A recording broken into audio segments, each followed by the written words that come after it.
Welcome to LA. Have a nice robbery. Where everyone knows your name. Should I be eating? Yes.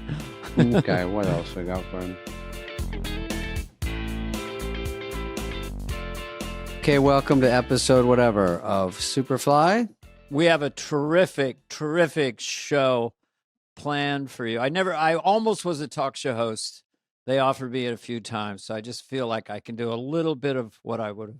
We have a tremendous show planned for you today. There's a lot of older words that those old hosts used to say, like fantastic, terrific. I do like those words. They're just not out there as much as they used to be.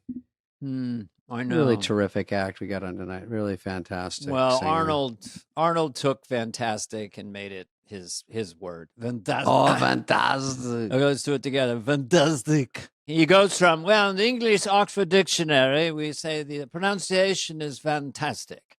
Years later, Bavarian muscle builder Arnold Schwarzenegger said, fantastic. It's in here, fantastic. Watch this. I'm going to do a thumbnail, Dana. This is when they do the YouTube and it's like you click on it. Yeah. It's so outrageous. It's like crazy. This is my thumbnail. David Spade says something outrageous today, and I'm like this. Now do yours. Dana Carvey finds pot of gold in backyard. Now, what's your funny face? That's it. I'd be like this. That's no one's clicking on yours. You got to be like this. Dana discovers who discovered the first duck. Duck face. I'm kind of punchy. Duck face. Don't make fun of women of a certain age. Would you click on this one? How about this? Dana Carvey schools David Spade. No, it's got to be like. Oh, I see. You're not clicking on mellow things. You got to click on crazy photos.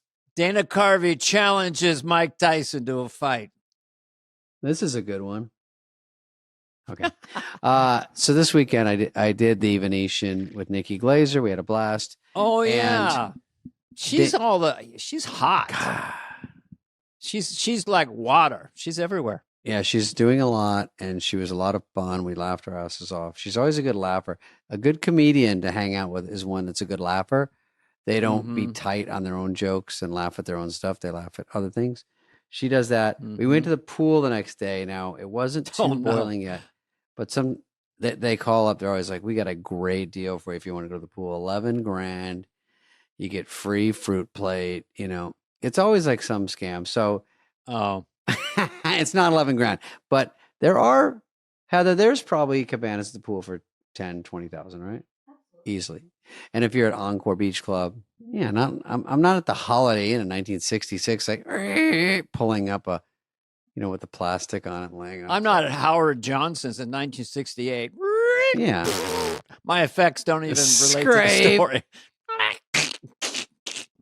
So I'm there, a juicy cabana, and then they go, ooh, it comes with a fruit plate. That's all I cared about. I will tell you this. I can't even tell you. It's too embarrassing. But I will tell you, they charge you a food stipend, and then it's minimum what you can get. So you might as well order because you're paying. They could sort of split it from here's how much the cabana is, here's how much food is.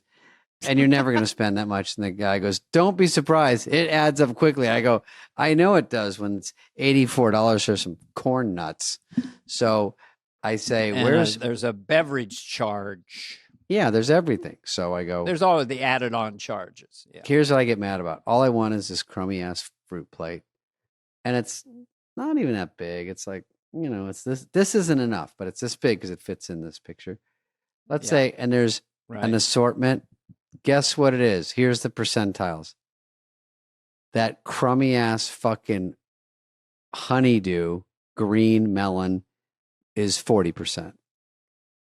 22% is regular cantaloupe I like, right? And then they go real heavy on the dragon fruit, which I didn't know was from Game of Thrones. I don't know where it's from. I don't know what it is. What is that? Dragon fruit. Greg might be able to pull up a picture. Never heard of it. It's fucking, I don't know if it's any good. I was scared of it, and no one eats it. That's the big problem. No one's demanding, where's more dragon fruit? They're like, no, give me things I've heard of. Grapes, I'll take the basics, but they really jacked me, dude. I'm still no mad human about. bean. Oh, here it is. Oh, Good here's picture. some. Okay. Get that one Red, split open. Look in the middle. It looks like a Yeah. pomegranate. Yeah, it's a pomegranate. It doesn't That's a look good tasty. Christopher Walken Pomegranate. It looks like frozen yogurt with I'm out. It looks like a 7th grade school project of like an anthill. I wouldn't try to put fuck it in me my with dragon orifice. fruit. That's all. Okay, that's all. That's the Why highlights would of my anyone who's weekend. headlining Las Vegas? So you got to do 90 minutes on the toes to 2,000 people that night. You're hanging out in a cabana eating fruit all day. Shouldn't you be napping and looking at your notes? Napping and noting. No, I don't do that. I know my act by now. And with Nikki, I don't do a full hour. She does 40. I do 45. So it's easier. We had great crowds. It was really great. We did have a good time. But we'll get into the subjects today. We got to get into the headlines. We got a lot to do. Let's start with one thing you were talking about recently, which was student loans, and there's some forgiveness going on. I saw that on 2 different channels, so it must be real. And this, I have mixed feelings about it. Explain it to me a little bit because I don't quite know exactly what it is. Well, years ago, I'm not even sure when it started, but the federal government decided to guarantee loans, to loan people to kids, young people to go to college. I got one. And so that's how it started. And then the Harvard people and all the other people said, I think we could raise our tuitions a little bit since it's a loan, So it escalated the whole thing. So then it's like 50, 70,000 a year. And you're taking out these loans. You're supposed to pay them back to the government, but maybe you have 300,000 in loans and you have just a bachelor arts degree in civics. Oh, do they give you that much? Screwed. Mine was community college, so it was 3,000, I think. Well, yeah, there's been inflation and also, crazy baby boomer parents, with the whole Lori Loughlin issue. And I didn't blame her at all either. Oh, they want big colleges. This thing. Yeah, if you get for sure. Yeah, if you get your kid in a certain college, his life is perfect forever. And it was just enabling baby boomer parents gone wild. But now Biden it's billions of student loans that he's forgiven through a federal order, although the Supreme Court said it was stepping outside the lines, but he's found a way to do it. And he just did some yesterday. I don't know how, was it 1.7 billion forgiven? 7.7 billion I saw on TV yesterday on Channel 5, local news. But it said, but I think there's been some in the past. So that means the people, is it everybody that has one or just a certain amount? Because I paid back my 3,000. It took me forever. I had 2,500. I know. Well, college was cheap then, but you were at community college. I was at San Francisco State, which was like that. But here's I paid mine with corn. It was cheap back then. Here's the tricky part. There's some man or woman somewhere last week going, well, Mom and Dad, I want to announce to you that all by myself, I'm now 48 years of age, but I've paid off all my student loans. Whew, it was tough and I worked triple time, but I paid them back because I borrowed them and promised to pay them back. Next day, just as online. What the fuck? They don't have to pay theirs back and I just paid my back. That's the tricky part. Yeah, I guess it is. It's unfair to someone. It's unfair to half the crowd that paid them off or that said, I can't go to college because I have to work. I can't afford it. And I can't take a loan out and I can't afford to pay it back. I get it. So I see both sides. I see. It's a tricky issue. Some cynics, a cynical person might think that Biden is doing that to buy votes, and that's insane. But I'm gonna get off. Just say the votes. You don't have to pay. You have to pay it back. He just showed up. He just showed up. Stop him. Yeah, he was in the waiting room on Zoom. I let him in. Okay. Sir, should you really be forgiving 7 point? Are you sure you want to do this with the loan? Yeah. I've forgiven more loans than anybody's ever given to the loans. Loan shark, a shark alone, a shark tank, a shark tank, a tinker toys. I can't believe it's not butter. We got the meat. We got the meat. We got the meat. We got the meat from Arby's. Oh, from Arby's. We got the meat. Yeah. We got the meat. But anyway, that's a tricky thing, and I have mixed feelings about it. I'm happy for the people, but I didn't understand when they were saying when they were mad at Harvard, mad at these places recently, that there's people are saying, I'm going to pull my donations. I donated $10 million to this place. I didn't know they are stockpiling billions. I didn't know it was that high. I thought that 10 million really meant something. You're going to name a building. And I go, oh, they said, well, Harvard has 26 billion. I'm like, huh? Last I check, it's over 40 billion. Oh, see? They have very, very clever people. The Harvard model, it's timber, it's shopping malls, it's this brilliant model, and the students kept paying more, and then you know, the gym teacher was getting $2 million a year, and everyone got rich, and the school got rich. But I think they have 40 billion in the bank. You think that maybe they should guarantee the loans rather than the taxpayers? Yeah, just enough of like come to Harvard. If you can't pay a loan. If you can't pay a loan back, we're going to pay it for you. Yeah, if they have that much money, that's their bar tab. Don't worry about it. Yeah, take $1 billion off. They won't even notice it. Take $1 billion off. Yeah, and Bernie, of course, said, no one should ever have to pay for college. All colleges should be free. Don't proceed. If you want to do Bernie Sanders for your friends at home, just say the word "don't proceed" with a lot, and keep your abs on when you do it. Don't proceed. Proceed. That's the home kit. I love it.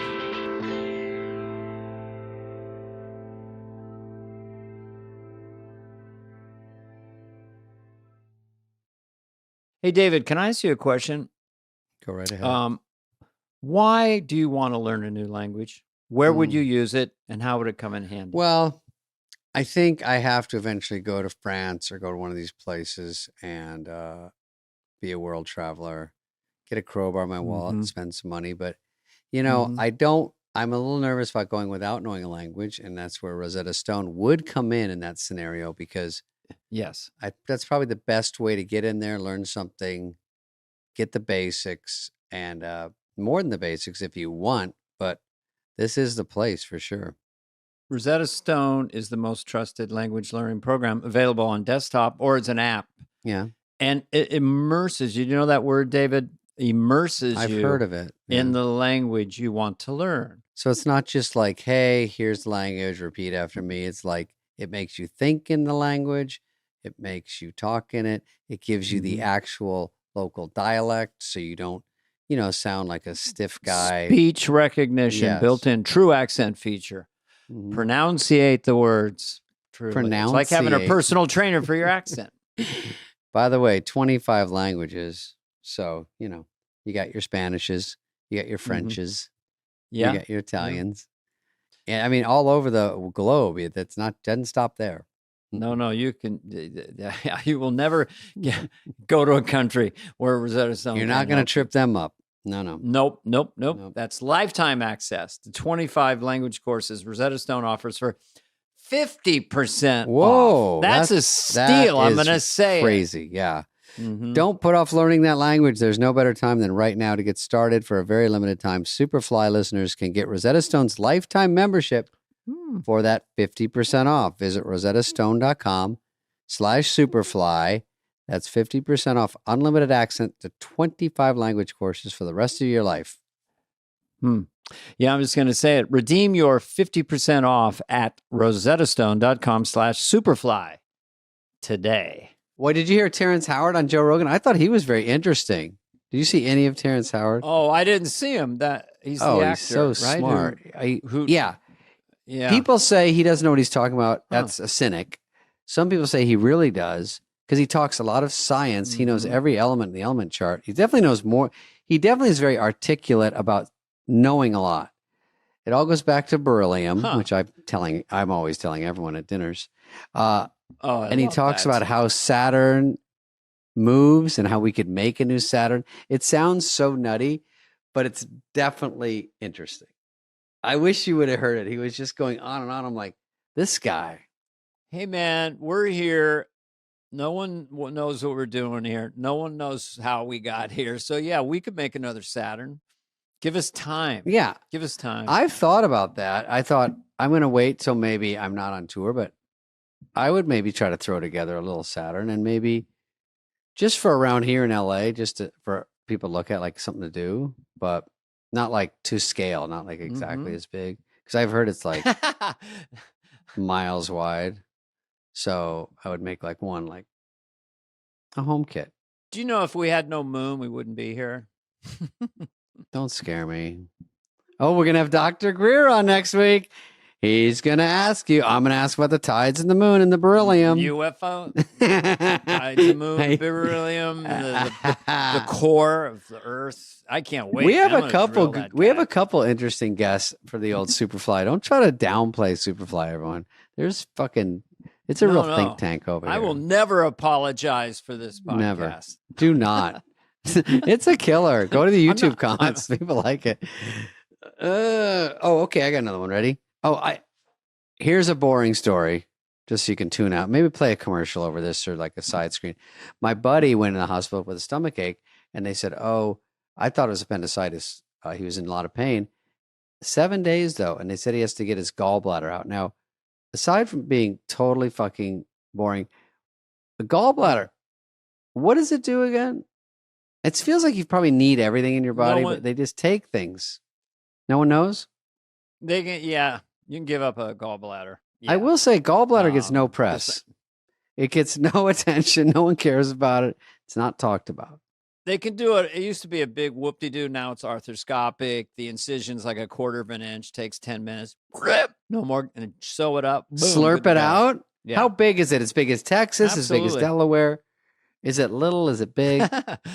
Where is it? I don't know. It's as big as my eye. It's kind of like that. That's it. That makes iPhone. No, I don't. You go like this. This feels like a spit size. Yeah, it's not. And there was a lot of talk of bile, which makes me gross out. Is that what it does? It controls the bile intake. Where's the bile in your liver? I store my bile in the kitchen. And it helps break down. Oh, it absorbs fats. Well, Danny. Like I said, hey, do you really need it? Come on. Do you really need it? I don't. To store bile in your liver? Come on. That sounds fucking nuts. Listen, when you see bile, the gallbladder goes like this. Don't proceed, bile. Don't proceed, bile. How in the hell is Bernie Sanders going on 84 at that kind of energy? I don't know. He's got more energy than me. His wife's like, honey, here's some oatmeal. Don't proceed. Don't proceed. I'm having grape nuts this morning. He's the last guy eating grape nuts. Grape nuts were not delightful. They needed a lot of milk and a lot of soaking time, or else they would just get in your teeth. I know you were a huge Captain and Crunch a jackhammer. No, my mom tried to swindle me and switch it for grape nuts once. It was healthy. No chance. I told her, Mom, I don't want to sound like someone you know, but don't proceed, because I'm not proceeding with grape nuts. It's eating rocks. It's gravel. And I didn't love it. And I went right back to Count Chocula. I like Sugar Smacks and Corn Pops. The Captain Crunch and the Count Chocula. Too much sugar for me. My healthy, when I went to Special K, which was a little fruity back when you were a kid. But Special K was supposed to be the healthy one. It still had sugar. It was really, they were all pure garbage. Let's be honest. I eat Special K now instead of ice cream. It has just a little bit of sweetness. It's made with rice. It's very light. It's not high in calorie. Come on. This doesn't just happen. Yeah.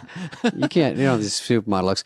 Oh, speaking of which, listen, they said Barkley, your buddy, Charles Barkley, who we did SNL with. Love Charles Barkley. He said some story about Caitlin Clark. Oh, he ripped into the petty WNBA players, saying that because they said they don't like her because she's white, straight, and pretty. And you know what? I get that a lot. So I related. But Charles, terrible, and then man. they were on The That is View. jealous. They were fighting about it on The View. Mhm. It's terrible. It's terrible. It's terrible. Come on, man. That's Charles Barkley. These Come people on, are man. jealous. Come on, man. I think he's great. as an announcer, besides an incredible basketball player, one of the best maybe the best small forward in the history of the NBA. He's only like 6'5". He'd be down there battling out with the trees. He likes to get they have into to it. remember that she's going to lift all boats in the end of the day. WNBA is on the radar now. The ratings are going up. Right. Caitlin has, look, the 3-point shot is so rare, and to shoot it like Steph Curry does as a woman was extraordinary to watch because she does it with such authority. Riveting. I guess she works out, gets her legs really hard. And so that was a shiny object in the sports world. And now WNBA, hard to say it. They should change the title to W and then into the NBA. Change is it. Not working. They got to, not hooky. Chicks with chick ball. Chicks with balls. I didn't want to go there, but I knew you would. I did. I'll take it right to the top. I take it right to the front of the line. But I don't think it's, racial. I think it's just she can shoot the ball like we've not seen a woman shoot a ball from distance like that in history. So listen, if you're all getting private jets because of it, kiss her ass. I mean, that's a big deal. Like, who wants to go on Southwest? I don't. You know what? That's a big line in the sand. You think about the NBA and the WNBA is that flying commercial when you're kind of famous and people know you, and usually you're taller than everybody else. Your whole team gets on the plane. It's just a lot of energy and attention. I don't know if you've ever flown privately, but it's a very different experience. You just get on a private, very different, David. Dana, I don't know if you've ever flown commercially, Dana. King Lear over here. King Tut. Lear. I've flown Lear 45s. Yeah, those are good. King Lear jets. jet. Well, also Cameron Brink, who is a very tall she was the second pick in the WNBA draft, if I'm not mistaken. Yeah. And she said today she wants to be in the Sports Illustrated swimsuit issue. And I'm thinking, of course, like, what? This is the no-brainer. I mean, she's obviously cute. She's obviously in the WNBA. She could do it. I think the last cover was Gayle King. Absolutely. By the way, the swimsuit issue is a bit all over the place. I'll just say that. So it's not just like the typical what you'd think was a model 10 years ago. They're all over. And this one is actually like a model. And 6'4" is interesting. Throw her in there. 6'4" is interesting. Would step ladder be good enough for an actual ladder? Athletes, men and women athletes, and they've done Sports Illustrated things of them kind of naked from the side. They just have a different kind of body. The body issue. Than regular people. It's very intense. But I do think in the modern digital age, you have to stir your brand. You have to do everything. All this stuff brings money. The line between athlete and celebrity, you want to get endorsements, get your name out there, get your likes, and social media is driving half or 2/3 of the country into a deep depression. But man, is it powerful if you get into the algo. Do you think this is heavy? This is heavy, Dana. Oh, I'm ready for it. Do you think that if I start crying, because if you start crying, I'm going to pull back on this question. That social media obviously is blown up, but the last 10 years, it's turned into, do you think the combination of COVID and that is more work from home because people feel like they're really, really missing out? They used to feel like they're missing out, but not this bad. No, and then they got a taste of what I call an asymmetrical life with COVID and work from home and going to the pool and working like maybe 4 days a week and more life. And on social media, you do just kind of think that everyone's on a yacht off the coast of Italy and having 100%. This magic life is thrown in your face. And I got a couple dollars in my pocket and I feel like a peon. It's like, what are they doing? I mean, so I do think it makes people question all this. And I think the baby boomers, I'll get pop quiz. What was voted the best year to be born in the history of mankind and location? Ooh. Is location America, or is that one of the America possibilities? America. Okay. America, I would say to be born 1953. Actually, 1949. Really? As long as you were lucky enough to get out of Vietnam, that'd be, the tragic hiccup. But I have a brother born in 49, and he you nailed just it. had more of an innocent time. The Beatles came on. You went to college. It was inexpensive. You could rent something near Central Park for $400. And then you get to later in life, a lot of boomers are retiring now, and they need a lot of money, because You could be John Lennon's roommate at the Dakota for $250 a month. you could buy Jimi Hendrix guitar for $39. But what was your first rent? First place you lived in? How much? Oh, some flea bag place in Arizona in Scottsdale. When I got out of my mom's, we lived 4 of us in a 2-bedroom. That was $400, and we couldn't make that happen. Then when I got out, I think I stayed with my dad, my DBD, deadbeat dad, came back and said, I'll split a place with you. And if there's a tie on the door, don't come in the bedroom. I'm like, sir, what does that mean? He's like, do the math. And so I split a 1-bedroom with 2 single beds, and that was probably $400. And he goes, I'll split it with you. And I go, aren't I your kid? Have you never paid child support? How about you take this one? How about you take this one off my shoulders? You guys are going out hitting on women together? Like, is that kind of father-son dynamic? I mean, what was I, 19, 20? I was trying to scrounge into some stand-up clubs. So I didn't have women on the brain as much. It was just trying to go do sets, and he had it on the brain. And he was doing great on that. The apple doesn't fall too far from the tree. No, I don't like girls that much. My rent was $58 a month. No chance. Under 100? Yeah. Oh my God. Where near the airport. Near San Francisco Airport on a frontage road. We ate 25-cent tuna pies from Safeway. My brother did the day shift at a bar and stole potatoes, and we were poor. We didn't have a silver spoon. We lived on runway 18.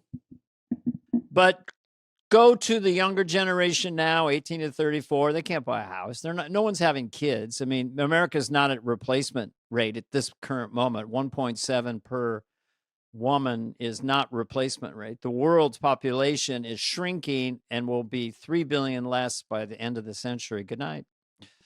That's why they open the border. They go, we need another 10 mil quickly. And they're like, got it, done. Well, that's the thing. We need good immigration people coming in here and want to be Americans and want to help and get jobs. And we need a lot of people to come in here or we're going to have AI do the work for us and be our housemaids and everything. Robot AI is coming. You didn't think about that, did you? No, because I don't think AI is going to do any heavy lifting. It's more like, we recommend this. We solve problems, but they're not out there, working on my car. You go, yeah, they are. No, they would do. That's funny you said that because they are right now. They are right now. They're in factories, and one robot went rogue and choked a guy. Yeah, they're giant walking robots in car manufacturing, and they are doing all the work, taking all the jobs. Have you seen the ones in LA that are like look like little ice cream carts, and they go down the sidewalk, and they have big eyes, fake eyes, and they go beep-a-lee-lee. And then when they get to you, they slow down. I don't know if someone's doing it remotely that can see them through a camera, but they do slow down. They go to a light, they slow down, and I pull them aside. I go, don't you try to fucking take over. Tell your buddies, we will annihilate you guys. And he's like, what a joke. We've already won, dude. What a joke, though. That was he didn't even have the robot voice. Cool. Yeah. They are they gave the funniest cool thing. I don't know if people have them across the country, but in LA, there's just these little carts by themselves, stopping at stoplights, delivering what? Have you ever used one? I think that's like an Uber Eats kind of thing, isn't it, Heather? They deliver food. Yeah. Yeah. Oh, they deliver food. Oh, they have a name. You're supposed to name. You're like, hey. Oh.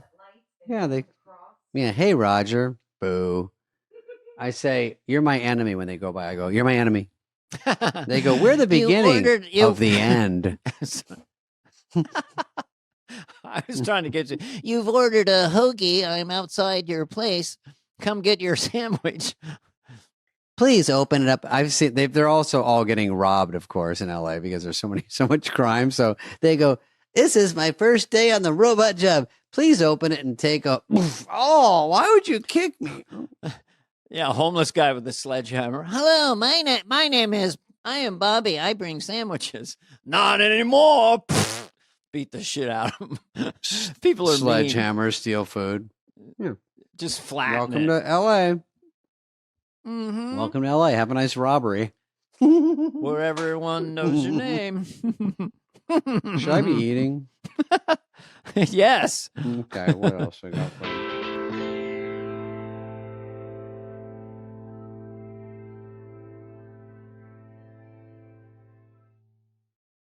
Let's play a couple of these things. Yeah, I just have some stupid things on Instagram or whatever. We'll see if it's fun. Okay, and then I've got a Trump Haley thing. Yeah. Yeah. Got the first ever grill for a dog. These are the grills we made, and he's excited about wearing them, I could tell. So the dog's name is Fox, and he has a little bit of an underbite. He was never really shy about it, but now he could really flex it. He's got this is why and he's got his people hate America. In gold. Why the world hates us. Why on God's green earth are we making a dog grill? So how much extra money do you have? A dog with a solid gold grill on its lower teeth, right? So I'm just for the people listening. Yeah, for the people at home, doggy grill is solid gold bite for the dog on the bottom teeth. The dog's like, I get enough puss. I don't need, what am I doing with the grill? It doesn't help me. I'm not a rapper. I'm not cool. I don't care about anything. But this hurts the way I eat.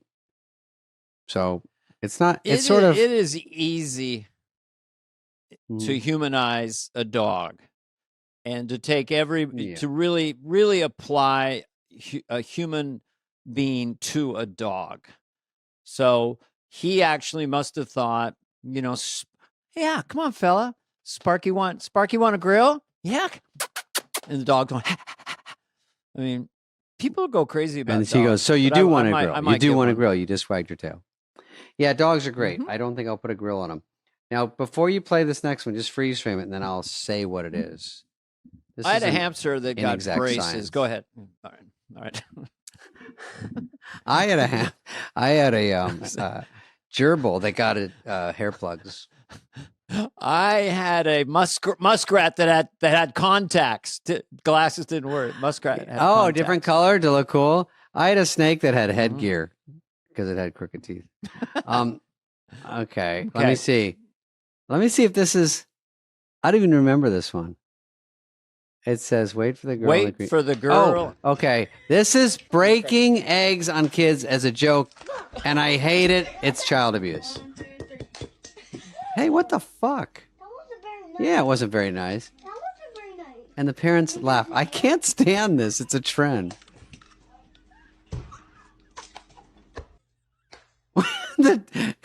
God, the betrayal. A bit of salt in it. The betrayal. This is. And you have to mix it really Oh! Fought Wow. back. Look at the faces. They can't. gonna crack one egg. It's so fucking rude. This is crazy. No one can believe it. Look at that look. Yeah. Look at that look. Yeah. This kid's like, what's going on? You got fucking nailed. Wow. He thinks it's funny. That is. Whoa! Oh, I gotta know. Oh, this poor kid. It never ends. That first one needs to go to a chiropractor. She's like, snaps her head back going, Mom, I trusted you. Why can't I stand watching that? It's just cute child abuse on camera. My dad wants fame. Hashtag cute child abuse. Yeah. My dad wants my sister. She's probably 5, and she didn't like her oatmeal, and she was crying. So my dad took the steaming bowl of hot oatmeal and just put it on her head, and it just drenched her all the way down. But they didn't have iPhones then. Yeah. My dad would get up. He put an inch of oil in a pan and start to make pancakes. And the first batch out Inch. was just caked in oil, and he called Drenched, them Krispies. Yeah. And he decided that I like crispy. Who wants a Oh, Crispy? Jesus Christ. He wants a crispy. So it was a stack of Krispies and I had Carol syrup because he couldn't afford maple syrup. And then I ate it, and then I went and I threw up. But no one got that on iPhones, but I'm not bitter. I wondered, cool. are those all legit? I think they are because the kids are like, it's hard to tell your kid. They do say, we're going to do a little bit for TikTok. And the kid's like, oh, what's this? We're going to make eggs. Deesh. Oh, what? Right. Like your parents doing this to you. And you realize, oh, I'm the butt of this stupid goddamn trend. Like, make me look like an asshole. And I don't like when they make parents their think dogs it's look stupid. hilarious. But two of them threw the batter in the parent's face. Oh, yeah. Took the But that's batter like a and new splashed thing. the parent. That's gutsy. a discipline problem. That's a problem. Like, you're going to do that to your mom?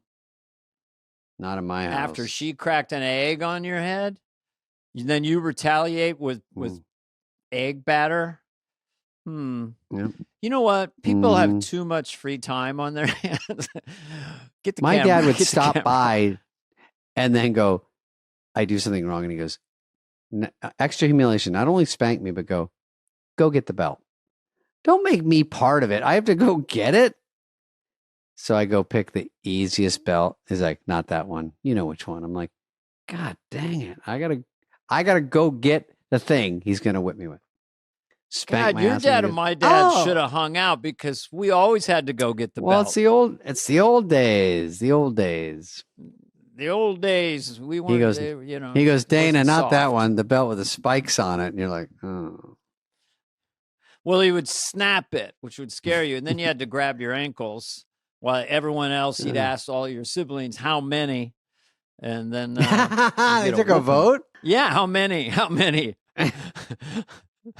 I don't know. Everyone was kind of sheepish. Yeah, I'd say, I know how much you should give my brother. I'll just do it on one hand. 5, 10, 15, 20, 25, 30. I'll just say for myself, I was just incredibly well behaved and didn't want conflict and didn't want to challenge my parents in any way, so to get a beating for nothing was kind of a frustrating. I mean, you were a rabble rouser. You're like the James Dean of 5-year-olds. Yeah, I'd walk around smoking, 5 years old, going, what's going on here? I'd start some shit. All right, let's show any more videos. Well, let me see one. I'll tell you what it is first. I think I'll remember. Ready? Okay. All right. Oh, this guy does this, and I think it's real. Heather's already curious. Watch what he does, and hopefully there's not loud music, but watch what he does. Let's see what happens. Okay. Throw the board. Jumping in is already scary enough. He's pretty high. Okay, I could do that. Yeah. And then get in, throw your rod, but he's got meat on it, which is scary because you're in the ocean. Uh-huh. And you wait, and then you try to surf, and then a shark bites it. Look at that, and pulls him. What? Who would do that? Who would do that? Is that real? And there's he another goes by shark that guy. I caught one, dude. What? I don't know.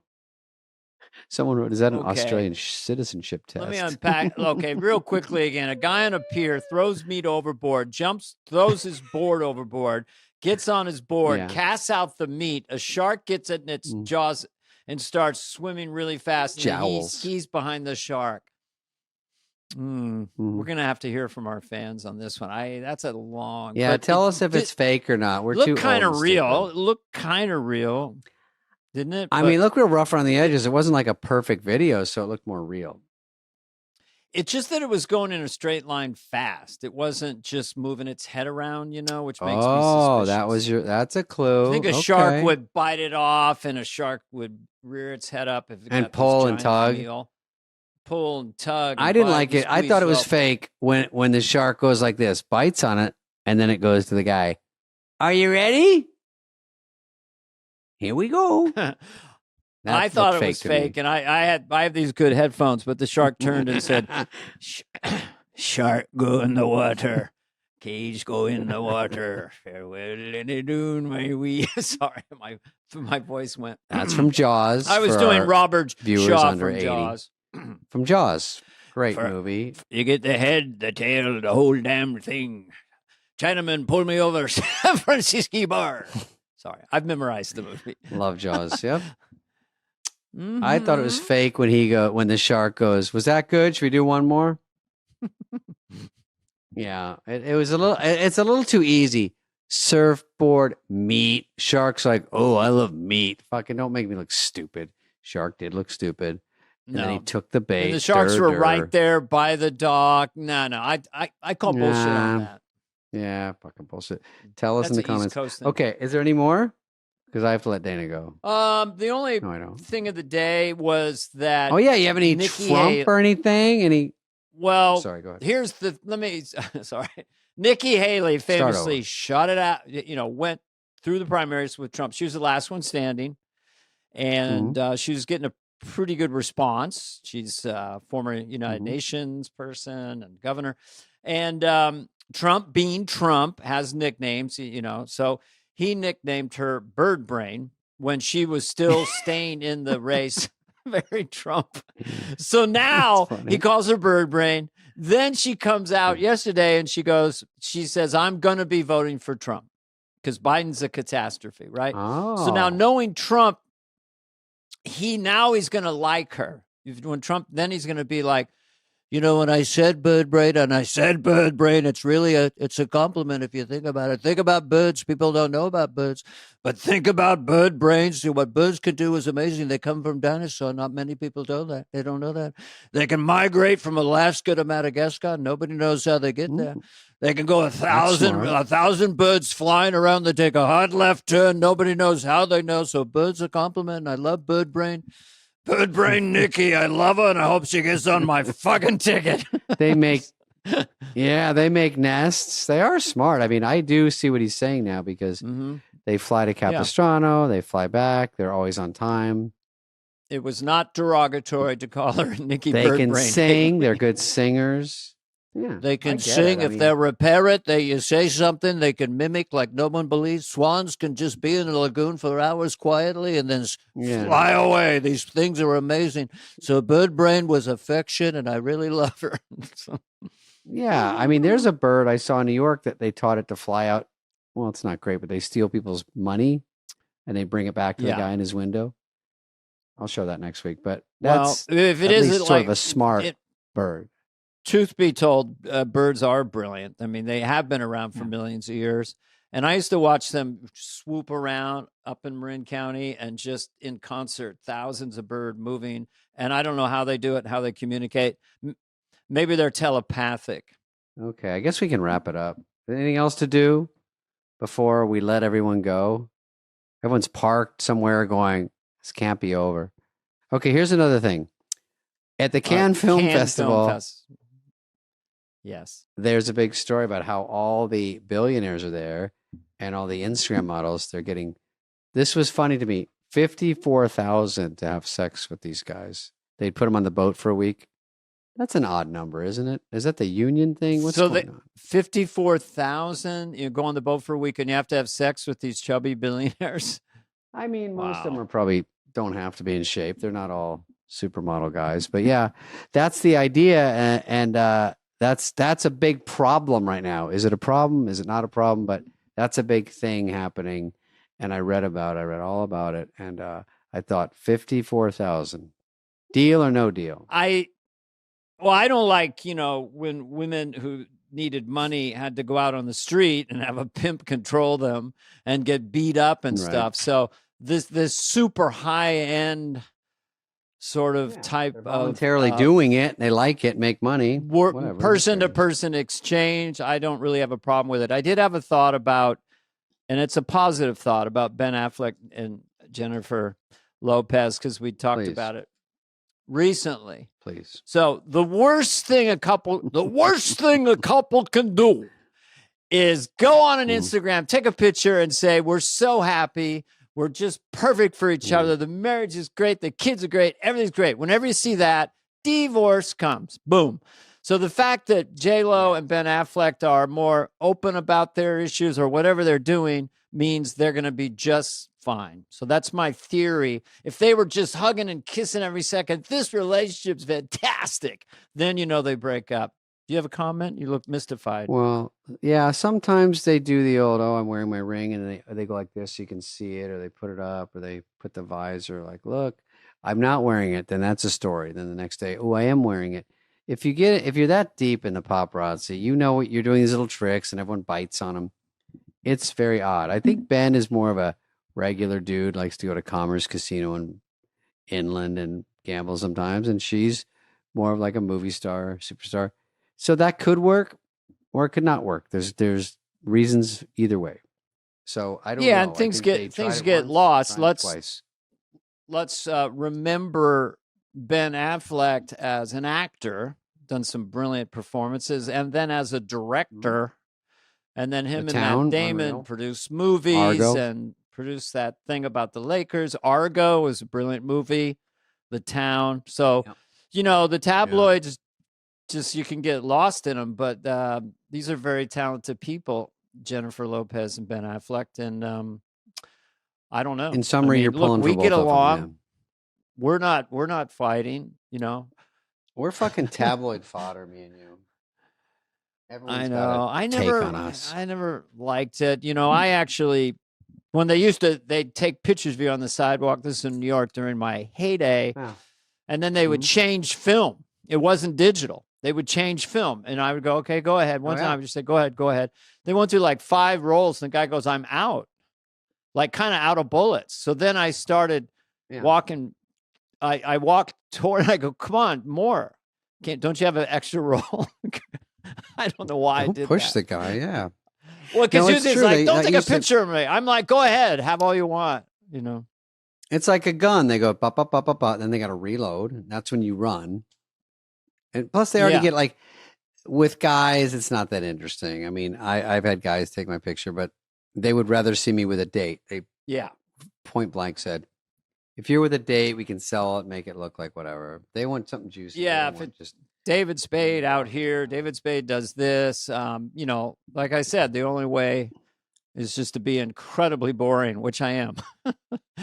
David Spade out in his shorty shorts again. All right, well, that's it, Dana. I will talk to you exactly 1 week. We won't talk before then. I'll just talk to you on the podcast. We baked another pancake. Mm-hmm. This has been a presentation of Odyssey. Superfly is executive produced by Dana Carvey and David Spade, Jenna Weiss-Berman of Odyssey, Heather Santoro, and Greg Holtzman. Hope you liked it. Ooh.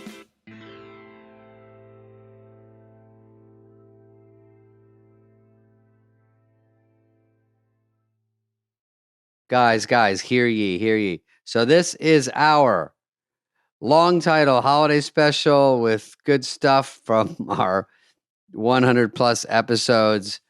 We didn't want to say best of because there's just too many. There's too many good things and it sounds weird. These are just good parts, stuff that made us laugh. Anywhere you point, someone made us laugh very hard on each episode. We've got peppered in Fallon, Julie Bowen busting my balls, of course. She did the whole show. Chevy Chase, which was one of our nuttier ones, and he was hilarious. Sherry O'Terry, who's nuts, funny, great. Sudeikis, Chris Rock. There's so many, we lost track. So you'll hear clips of these people, and I think you're going to like it, and it'll be good to sort of shut you guys up, over Christmas, and then we come back, and we hit it hard when we get back. So speaking of hit it hard, I'm going to go whack off. Anyway, folks, Merry Christmas, and here we go.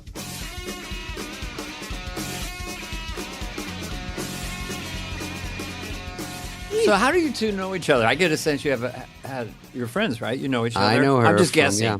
I don't know. Yes. Why don't you tell him, David? Why don't you tell your friend Dana how you know Yeah, me? what is going on here? I mean, I'm a fly on the wall right now. I met Julie, I think, at a Golden Globes party. Is that possible? Golden Globes party, HBO Golden Globes party. You were with Steve Levitan. Oh, I was? Steve Levitan. You were there you'd been nominated for Just Shoot Me. Second time, yeah. I'm so sorry. We're not keeping track. Now he's like, I don't know, when was it? Second time. So you sure it wasn't the first time, David? No, you know what? I mix it up. It's all jumbled. It's all like jumbled. Every It was year. one of Did those you awards. win an Emmy? I can't remember. I don't remember. I don't think it's about Whoops, that. I sorry, think it's it doesn't make you a better nominations. person. Did you win? Wait, David, did you win an Emmy for Just Shoot Me? Honest. I did not. Okay. It doesn't make you inferior. Others of Julie, us we'll get win to your Emmys. It doesn't matter. Award. Well, I was back when those Emmys really meant I would something. have given you Yeah, an Emmy. back when they meant something. Yeah, now they just hand them out like candy. I think you got handed to. I think you got wrong. 2011, was that the pandemic? And 2000. Yeah, I got one of those That was the pandemic COVID Emmys. ones? I got Yeah. a COVID Emmy. How They many just, like, nominations for Modern Family? Just say it. I don't know. For 6, something like that. was it Five or for six? me or the show? 6 nominations. You know what, Julie? Honestly, I thought you hosted SNL twice, and you've I've won never 2 Emmys. fucking no. I won Have you 2 heard of the Emmys and show? I've never hosted SNL. No, I would never host SNL. You kidding me? That is terrifying. I watch it now. Also, I'm kind of into like right now how you guys watch SNL every week, right? Or no? We've seen. I see it on Instagram. They I have don't clips stay of up each that sketch. late. We'll see clips. I'll go. On Sunday, you can go on. Yeah. You can go and on- watch on- all the sketches. Right. Yeah. And watch all of it. I But the watch all of guests it. this year in particular are like, it's like complete, it's all new. Like there's none of the classics. You know, there's no you Tom don't- Hanks. It's the guest The hosts. Yeah. all the hosts. And so when I watch it now, I'm like, oh, I could maybe do it now because it's just like they're much nicer and warmer, it seems like. And it feels like I don't know. It feels like you used to have to come on and kill in the in your opening monologue. That's an interesting observation. So now the hosts don't have to be. No, they're really funny, but it's much more gentle know and what you kind mean. about it. Right. They're like, I'm so honored to be here. This is so exciting. It's it seems like emotional there's and almost yeah. serious. Yeah, a little Yeah, like- political statement. Yeah. and a little bit of like this is what SNL meant to them growing up and how much it means to them to be there now. Yeah. Like even Liev Schreiber did a whole like this is such a big deal to me, and I was like, huh? And Martin Short is on top of a piano. Yeah, exactly. He's like he's crushing so hard. Right. And so The it's not greatest. as hard on the jokes as it was back when it Yeah. would have. Did they maybe reach been- out to you I would imagine they during would your have. 10 years or 11 years? There was a There's some grumblings? soft. There was some because you weren't on soft. soft NBC. ask? They're pretty loyal. You were not on NBC, right? You were ABC or no? I was on NBC when David tracked me down. I don't know. And if that that's was that the other show. terminology. That was Ed. Ed. I Ed. did a show called Ed. Oh, and that is the terminology. Yes. Yeah, tracked. I was doing Ed when you were doing. So and so he stalked you. he stalked me. we were those at are this. I was strong with Willie accusations. Garson. Oh, Willie R.I.P. Garson. Yes, was and that's who he was Okay. playing. He was on. He invited me as he's like. I've had this said to me more than once. You look like somebody who's got a nice dress hanging in the closet. It's like the day before some award show. Clearly, everyone else has dropped out. Could you possibly chuck on your dress and show up? That wasn't me. That was Willie. No, that was Willie. Okay, yeah. So I went with Willie, and you were there with Steve Levitan, and you walked by me and then walked right back again and go, "Hey, do I know you? I know you." What's up? Sickening. What's up? And I said, "No, no." I think I said, "Do we have the same barber?" Spade has had a the short best haircut. No, I patter with women. I mean, No. just even the flight attendant or whoever. You do. You have a good. They like the Because funny. funny matters. My family, Funny when I matters. started dating David, my Yes, family was okay, like, here we go. "Oh dear God." They're like, Okay. "What?" And I said, "Funny counts." I don't need to hear behind Funny the scenes. counts. That's the name of your next book. Funny counts. They go, does it count that much? Funny counts. Funny it counts a counts. lot because you, like Lauren Michael said once, you can't marry a face. Because eventually That's you right. don't even see the face. You So you have to marry a personality. What's better than someone that makes you laugh all day long? Right. David. So David tried to track me down through, but this is where he shot the What bed. channels Are we did he allowed to use? swear on your show? Sure. What the fuck? I don't think we can say track me down again, but we can swear. How did he? What kind of tracking device did I he don't use? know Was it what a private happened. detective? He or? no, a publicist, Okay. which was such a fucking C I minus. want to be tracked Well, down. though. listen, Isn't it flattering to we be tracked don't down have- a little bit? Not by a publicist. He, Well, Julie, we there's had no enough- other way. By telegram? When I you mean, figured out that because at first I told you I was a dog walker okay. because you were like, I know you. I go, no. Because I was like, if he doesn't know, what am I going to give you my resume? No. Right. You had no idea who I was. You You just did the right thing. thought I was cute. I said I was a dog walker. You're like, and then I ran into another party somewhere. And then the next thing I knew, you did track me down through, you figured out I had been in Happy Gilmore with Sandler. Okay.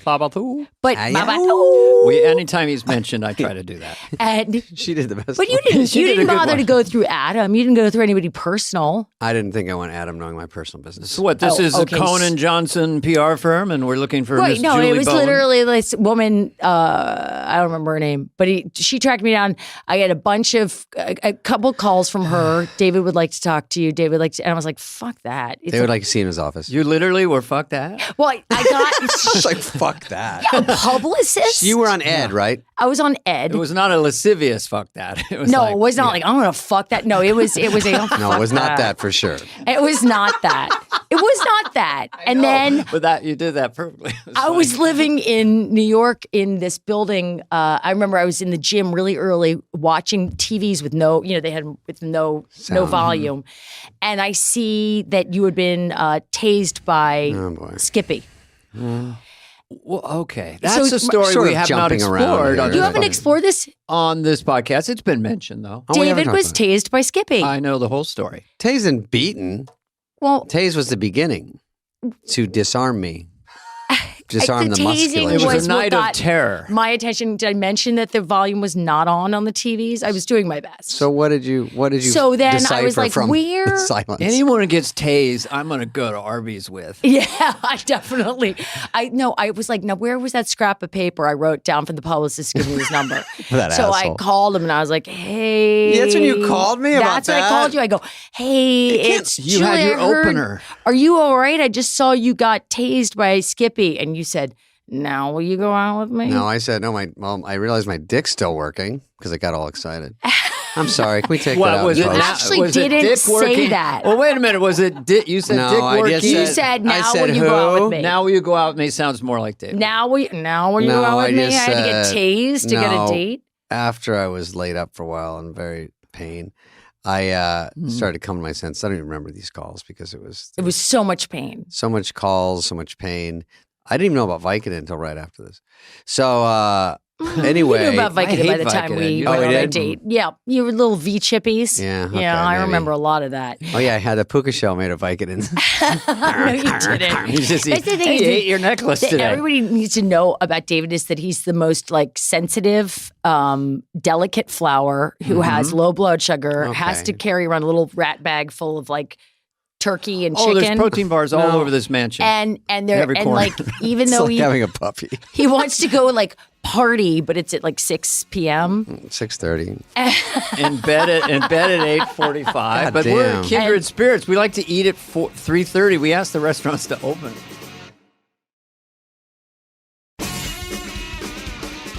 I mean, I love both of you guys so much. I can't even tell you. I want to go into your career and your stuff and everything you've done to influence me. I wanted to be Dana Carvey. I wanted to be. That's my whole reason for getting on Saturday Night Live, and that was my whole thing. Oh, you said David Spade wrong. I think that's that's age related because David. That's No, age, I wanted to be because Dana David, Carvey. I was this sitting is behind a read-through with a knife. Well, yeah, you were my surrogate. You were my stand-in. Sometimes I do the church chat rehearsals. David had to get the dress on and sit in there for camera blocking, which I thought David, was just horrible. for a few minutes, can you sit in there? Dana's resting. But Jimmy, you were 12 when I got on SNL, and that's what I call the peak formative year. It's like when I was listening to Monty Python or whatever gets in your brain at that age and through high school. So I appreciate you, bro. Thank you. I can't even tell you how much I would. I was such a SNL nerd. I would record it every Saturday night. I would be by myself. I wouldn't be. I didn't want friends over. I didn't want anyone around me. My parents. I didn't want anyone near me. I just wanted to study the show and watch it. And I videotape it. Then I remember like my favorite sketches, and then I would go to parties like whatever the next week or whatever, and I would bring videotapes with me with the best clips of SNL. Like I was like a human YouTube, just going or watch this part and watch this thing. But I mean, I was like, I loved chopping broccoli. Then she went downtown. But can I tell you, she's a lady I know. If I didn't know her, she'd be the lady I didn't know. I didn't know. Did you ever put that out? Like, is that out on Spotify or something? No, the only thing I want to say, which was mind-blowing a few years back when I did your show, and then it wasn't my idea, but all of a sudden they go, Jimmy wants to do Chop and Broccoli with an orchestra. Remember that? God. It was fucking crazy. So that was the mic drop of Chop and Broccoli. There was a string orchestra, and then I was playing Chop and Broccoli on a baby grand. I had a terrible hair day because New York water just flattened it. But anyway, that's just my point. But I chopped and broccoli, and I took it really far. She chopped. I think that's 20. That's a 20-minute bit in my stand-up, as you can imagine. But anyway, that's so you, Jimmy. We do have a kismet. There's a connection to this musicality of what we do and the way you do impressions and everything. I brought a guitar. I mean, I'm in my office, so will you play something for us? That'd be awesome. You know, Dana, while Jimmy's futzing around, I have to say that if you're on SNL and you can play an instrument, Jimmy's like the perfect SNL guy. He plays an instrument. He's marginally good looking. He voted sexiest, one of the top 50. He was voted one of the tallest hosts of the year. And he's got a harmonica. This fucking guy. Oh, I know he's going to do. Just for the people at home. He's going to do the supernatural. He's going to do one of three, either Dylan, Lennon, or Springsteen, which are all brilliant. Dylan's one, but I thought maybe Neil Young too. Oh, Neil Young. Yeah, just give me anything. This I'm being entertained now by my guess. Neil Young would play the harmonica like he plays it differently than Dylan. Neil Young plays the harmonica like with the song, so he's like.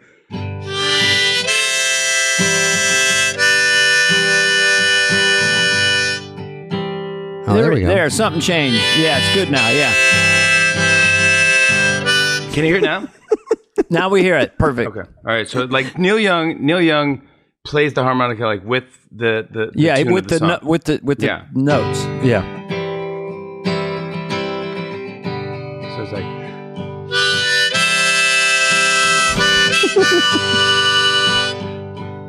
David and Dana sitting in a tree. Dana and Dave, we're just a fly on the wall down the hall of SNL. That's pretty good. SNL. Dana and Dave. Did anyone ever call you Dave? Some people do. You have to get in the real tight circles. And then Dylan's faster. Dylan's like, yeah, a lot of up and back. Like he hits the highest note of the harmonica and just screams it. So like, yeah.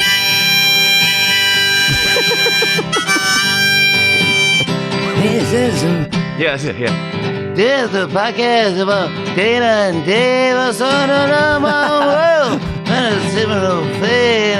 Come on. He runs out of stuff. He hits the harmonica. Yeah, exactly. When he runs out of lyrics. Have you heard Rough and Ready, his latest album, Rough and Ready, Bob Dylan? Yes. God, it's brilliant. Is it good? Soon After Midnight is a masterpiece. But he's got his new voice, which is that's what I mean. That this other voice, I haven't really tried to do it, but it's pretty special. It's really raw. Soon after midnight, and I got a date with the fairy queen. I love seeing him see him in concert because sometimes he doesn't feel like performing, and he's just out there and he's going like. And I'm like, oh man, this is weird. And then he's like, how does it feel? And you go, oh, I love this song. Oh my God.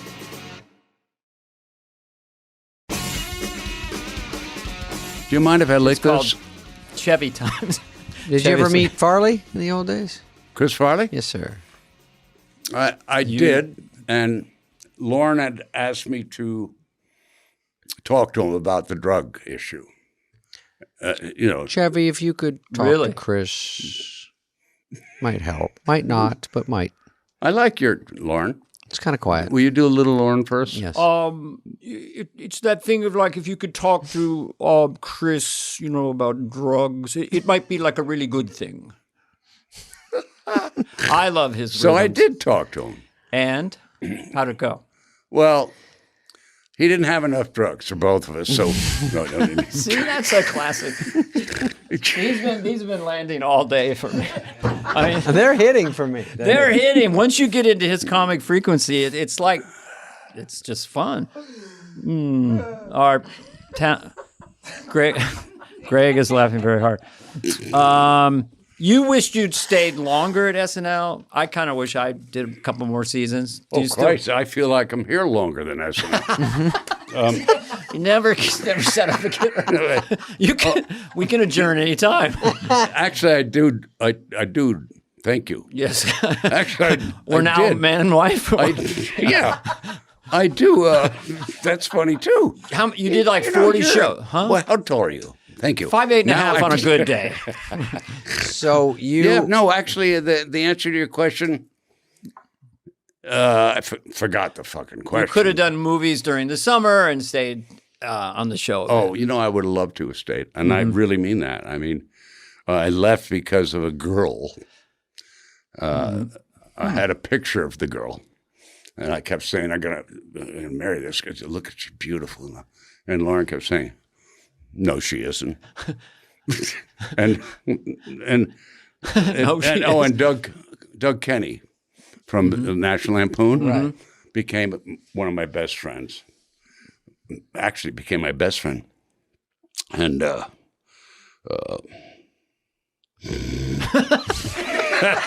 that's all I got. Did he write Animal House? Did he write Animal House? Doug, yeah, Doug Kenny. he was one of the writers. I think that Harold stepped in there too. Harold Ramis. It was always what's his name who wrote these things, the book or the thing. John Wasn't Landis? No. Jonathan John Hughes. John Hughes. Yeah. But for instance, with what was the movie I did with Harold? Vacation, honey. Right, thank you. Vacation. Yeah. Andy and Harold completely rewrote it. Yeah, Okay. yeah. You have to rewrite him, Hughes. Oh, I see. Because he was not comedic like you guys. He's not Jewish. Oh.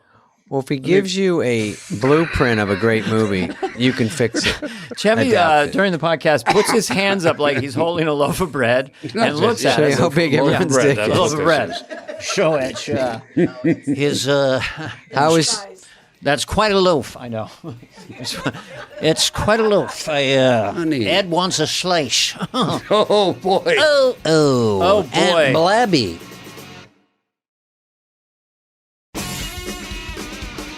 Do you do a Lorne impression? Everybody Almost does. everyone Oh, yeah. in this oral history of Saturday Night Live. Even Only because Lorne I've has never an met impression of anyone himself. like that. You know what I'm saying? And like, No one has. and I'd seen Austin Powers a million times before I actually got the job. So then I went there and I'm like, so wait, he's not admitting that this is that? Because this is totally that. That sounds like a new sketch. This is that. This is totally that. This is totally that. Yeah. Well, did you have any Lorne-isms? We sometimes collect, things that he says to people. The initial one was never underestimate the value of water is a kind of a touchstone for a lot of people. Yeah. And he also has a way of summing up large occurrences in the world. It's like, because Elvis was a twin, so it's that. It was like, what that's exactly? a good one. What does that Yes. mean? Yeah. Hitler was a competing against his painter. brother. Yeah. Hitler was a painter, and so it's all that. So it's that. World Yeah. War II. What? I never know what that is. Yeah. Yeah, I don't know what you mean. You're Who summing should up take more over than- for Lorne? Keenan, Yeah. do you have any ideas? Who's good enough to handle that job? Higgins, hands down Higgins. You know what I mean? I have Higgins him is on a there. list here. Steve Higgins. Yeah. I mean, Higgins is a no-brainer. But Eric Kenward is out there, like Aaron Doyle, the people that have been there for a longer period of time. I think Colin, myself, I don't know, Che, we can all handle it. If we all wanted to stick Would you around and keep it entertain going. it if they approach you?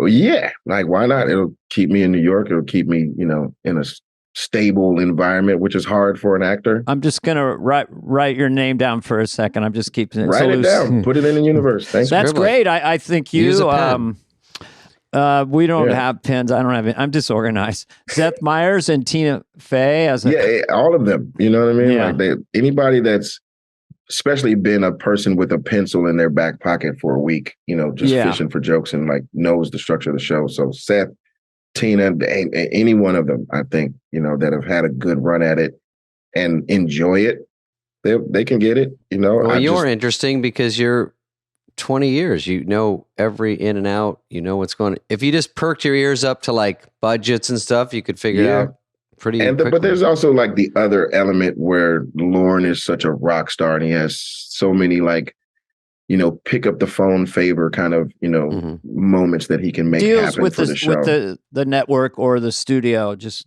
deals with them. And keeps them away from us, keeps us protected. Like he's just an OG.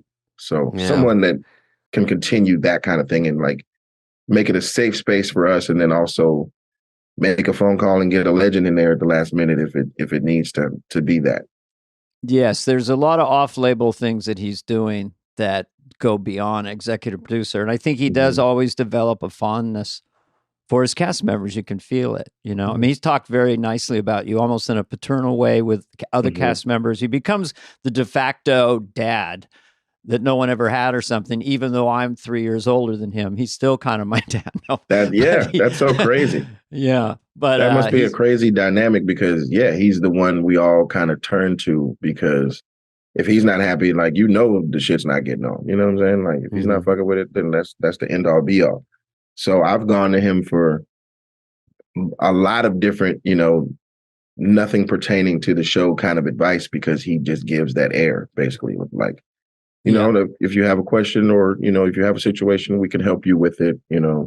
Nothing's too, go ahead, too terrible that we can't fix it. Yeah. Oh yeah. And when I was sort of, you call it wilderness years or raising a family, whatever you want to call it. But then I ran into Lorne. He's just like, he said, everyone knows who you are. It's just Lorne in a very supportive little, like, whenever you're ready, you just can do it some more. But yeah, he's brilliant at those kind of, just been there, seen it all. And then he was like a stepdad to me because he used to ground me and hit me. Okay. You want to talk? That actually was Jim Downey about that hitting part? No, a lot of people did. Let's break some news. We got a trend. We got a trend, man. Handful. You were like the spoiled child. David's like a little boy, and you have to take care of him. Dana, will you bounce him on your knee? David need a spanky. David, he needed a little spanky, and he's in a timeout. Don't talk to him. I'm not going to use any sort of object or spatula. I'm going to go full hand. Yeah. But it'll be just on the bottom. Skin on skin. That's good for Lorne. Skin on skin.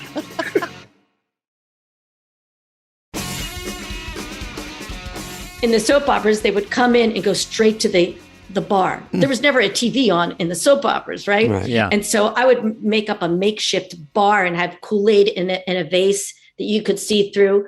That was my carafe. And then I would have ice and tongs to put. And then when my mother would walk in, I would stand the way the camera shots. You know how in soap operas, sort of open out. The camera comes in, and then the person is talking to them from the back of them. Like a rack focus, kind of. Right. So my mother would come in, and I go, "Oh, Mother, you startled me. I didn't hear you come in." Mother, you startled me. Yeah, and she would go like this. Who the fuck left the door open with the air conditioner on? And I would go like this in my mind. Cut. God, so your survival mechanism was to almost live inside a soap opera with actual. Funny. I lived inside, and no one knew what I was doing. It was really crazy just kid. myself. And then I would watch like Little House on the Prairie. Yeah. I'd go upstairs, put my hair in plaits, in braids, and then get on my prairie pajamas, and I would come down, and my mom would be in the kitchen. I go, "Ma, when's Pa coming?" And she goes, "What?" I go, "When's Pa coming home?" And she goes, "I don't know, but you better have fucking money." Cut! So it was like, because my dad didn't live with us. So it was like, whatever, and in my mind, I was constantly, cut! Because it wasn't going the way you wanted.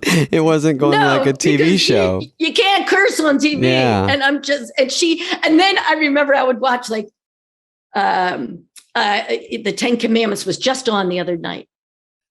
Oh, the movie, the original, because it's Easter. Easter is coming. So they, and I used to live for the 10 Commandments. Yeah, and I would be watching it, and I'd go in the other room. My mom and her friend are smoking cigarettes and talking, and I would get a ladle and I would fill it with water and give it to my mom and say, "Mom, can you hand this to me?" And she's like, "What do you want, Sherry?" And I go, "Could just hand it to me."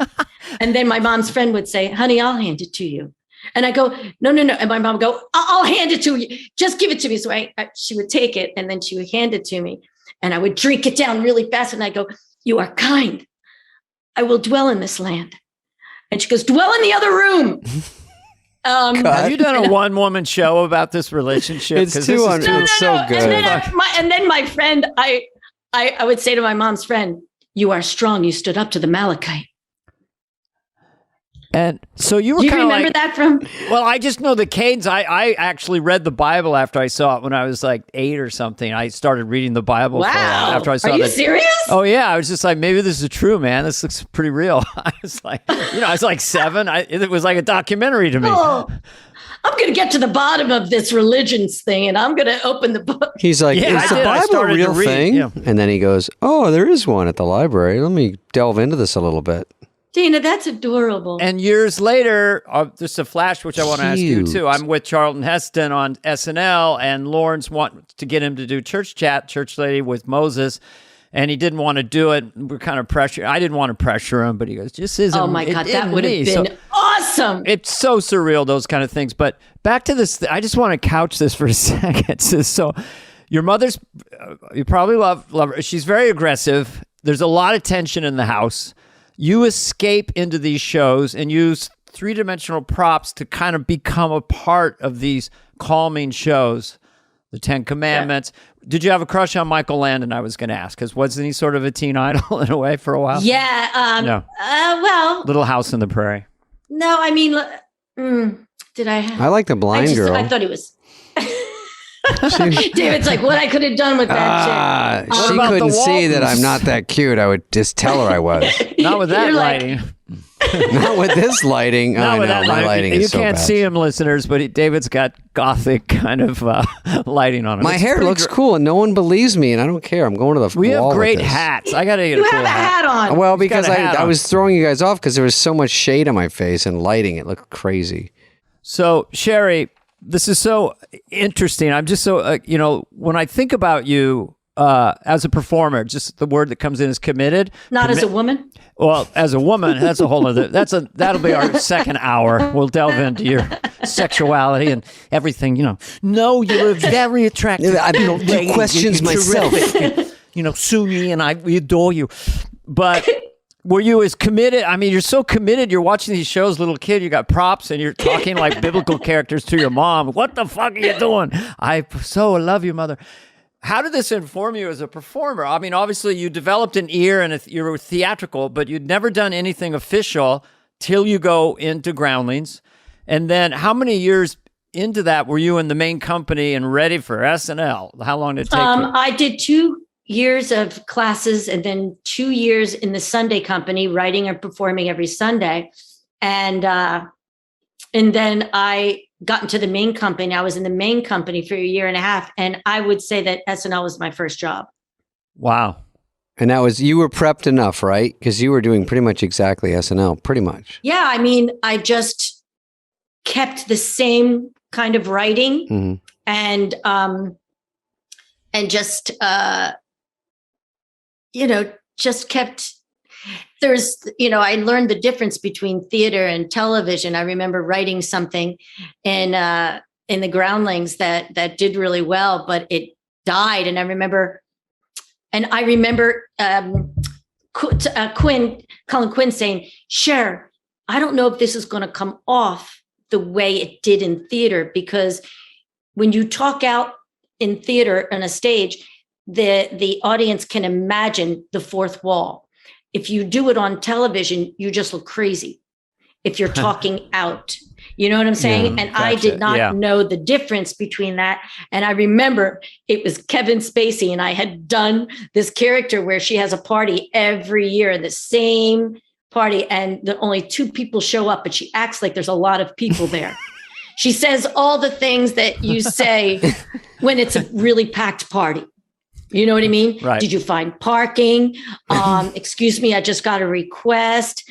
The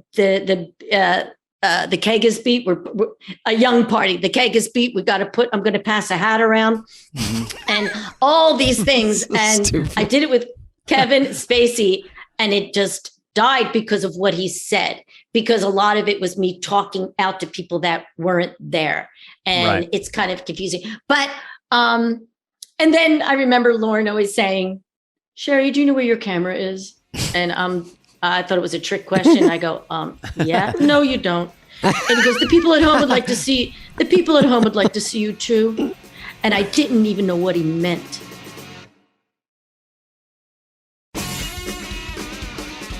Kansas is. Oh. Now you play basketball. Mm-hmm. The only thing I'll ask this first. Could you touch the rim? I could. Could you dunk a baseball? I could dunk a baseball, yes. I probably dunked a basketball 10 times in my life. Shut up. Never during a game with a referee. I was just talking about this yesterday. Any witnesses? Well, there's basketball going on right now. You know, a lot of basketball. So I'm just... Yeah, so dunking's on everyone's mind. 6'2" or 6'1"? 6'1". 6'1". What's your wingspan, though? Oh, probably 6'1". Probably nothing spectacular. So you had a pretty good vertical to get a basketball. It was also adrenaline. I also had a lot of friends that could jump, and so it's a little bit of peer pressure that way, too, where it's just, come on, just shut up and do it. But I do remember if I dunked 10 times, 6 of those times were one day after playing basketball, like in between junior, senior year, you know.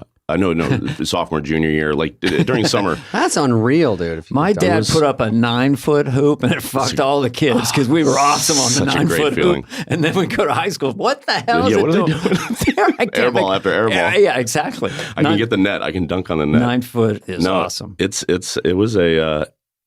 less of a big deal now. I feel like, shooting threes off the dribble is what it's all about now because of, Steph Curry and whatnot. But back when I was playing, dunking was the biggest deal in the world. I mean, was the test market for those strength shoes, that they, that Kramer really? wore. That would kind of create. Yeah, I mean, I had a pair for the legit reason. I would jump rope in them all the time. A lot of time spent on that. But yeah. When they do it now, they go past half court. It's like 1 step, 2 step, shoot it, and you go, Jesus, how do you guard? You don't even know what's happening. He changed everything. It's just 1, 2, boom, and you go, and then they make it 90% of the time. Yeah, Caitlin Clark on the women's college circuit too. I mean, it's all over the place, all over the world. Yeah, just shooting. You play Sandler? Adam and I have played. I think we may have played once or twice, but not enough to have a scouting report. Mm-hmm. I hear he's good. I know he gets into it. He's competitive too. Oh yeah, yeah. What are you doing? I know, it's all fun and games till the game starts. Exactly. And I'm like, get open. I go, you don't talk to me like that. Jesus, Happy Gilmore. I'm not. He goes, check the call sheet. I go, all right, you can yell are at me not triggering financing out here, buddy. We are all the same. No, but no, he plays. He's played in a game with my buddy Sam Jones that I've played in a few times, and my buddy Brad Morris. But I haven't played maybe once or twice. I mean, probably the most fun I'd had playing was hearing the stories of Gary Shandling's game, then getting invited to go play in that with Sarah Silverman. Oh, you did? Yeah, and before he passed, and then a huge thing was when Gary was like, "Hey, you can come without Sarah if you want." That's a big deal. A lovely sort of, because I'd read about that game forever. Like, Gary Shandling's house. Yeah, absolutely. Would be Sarah, you. I mean, who were the regulars? Oh my gosh, I mean, McKay was there. Jimmy Miller. Jimmy was there a couple times. When I used to go in the early days, but there was a run there when I went and I was no good, and I sort of got pushed in the background. Yeah. Just not the emails anymore. You could be a Muggsy Bogues out there. I was like, distraction, whatever they call it. Yeah, I just want you on the out there, like on the side, just like We need a new guy. We need 5 to keep it even. You go out there and run around in circles. Or a Spud Webb. I would have been a Spud Webb. Yep. But no, I got out of that quickly. I was D basketball in high school, and our center was literally 5'3". He controlled the paint. Yeah. That was when they had D basketball. 5 foot tall, 91 pounds as a freshman. What about you? Were you always a bearded stud in high school? Were you a late bloomer? It was a beard of acne, like any of us, right? Like, I don't think I could grow a beard until about an hour before I got here. How did your anger express itself then to you? I mean, here's the weird thing. It's when I was, my childhood, I was bullied ridiculously. Half of it, the bullying, is because I was just a little guy. And then I got bused to school. So I was a little guy and I was black, right? It's hard. So it's like, I'm getting double bullied. If I was white, I would have probably got bullied too, but it was just like, But you're also supposed to be tough, probably. Yeah, it was pretty rough, right? And it was pretty like every day. So it's weird. I had a weird temper. It's gonna be a weird thing. I was the oldest of 7, and I was weirdly smaller than my younger brothers. So it was a weird thing where your brothers like, hey, so and so down the block bothered me, and I'm like, I gotta fucking go protect Andre or Tony, and I'm fucking smaller than them. So anyway, one day a guy really disrespected me really bad, like mushed me at a party, and like mushed me and pushed like kind of like kicked sand on my face in front of girls and shit. And I went home. I put a brick in a book bag. This is like a legendary story in my neighborhood. Like Bad Boys, yeah. And I fucking swung that shit and smacked this guy in the face with this brick, and then stomped him Joe Pesci style. Wow. Now, to the point, we thought he might die for like, even like 3 days later, every time a cop or whatever would come through the block, we'd be like, we're literally talking about ways of getting me to down south, like that would have helped. Huh. Long story short, from that day on, as my shrink puts it to me, you have been scared to be angry ever since. So the guy you saw was bending over backwards to be nice because I was so scared of my anger. Yeah, I see. Yeah, I was frightened of what, my shrink, the good shrink, I got, like the top guy. There's good ones and bad ones. Yeah, definitely. There's good ones and bad ones, and he broke it down. It's like, we got to get you over that incident. Right. Because you're a nice guy, and this guy brought out something in you, and you're so scared of that thing coming out of you again. Yeah. That you let the whole world walk all over you. Your friends walk over you, your family walks over you, your female relationships, like everybody just fucks you over. Because it's somewhere in there they know there's a force field holding you back. Interesting. So in the weird way, I'm like the opposite of you, in the sense that in the last year, now I can get angry. Right. I'm not scared. I'm not scared of letting people know how I feel about certain things. My therapy was about that too, though, because I was always the nice guy holding stuff in and not really.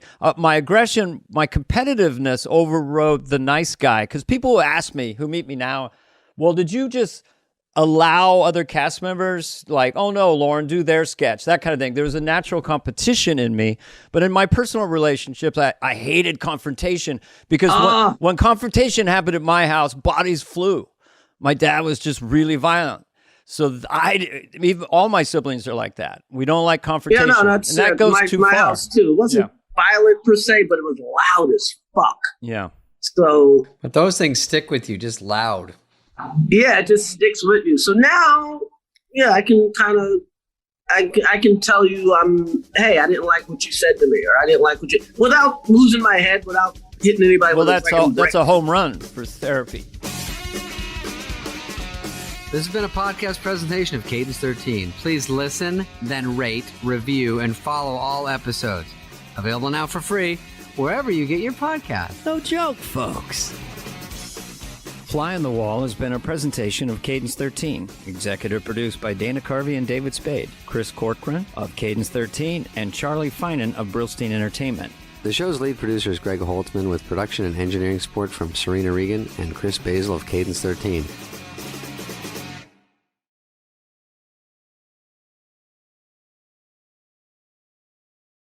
Guys, we had such unbelievable feedback on the last one. We are doing this again. This is another holiday special, but this is the good parts of our live shows, the highlights of the live shows. We don't do that many, but they're super fun. We will definitely do more.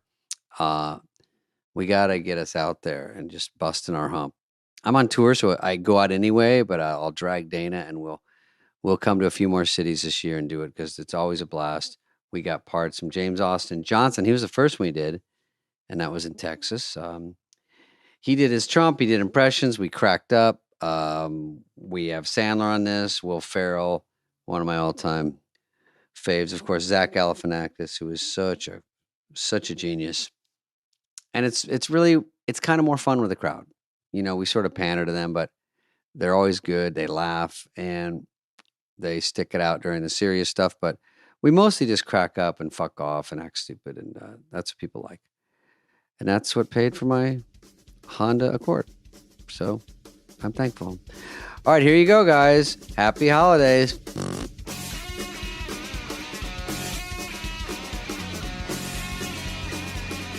Norm was in Jeopardy with you a lot.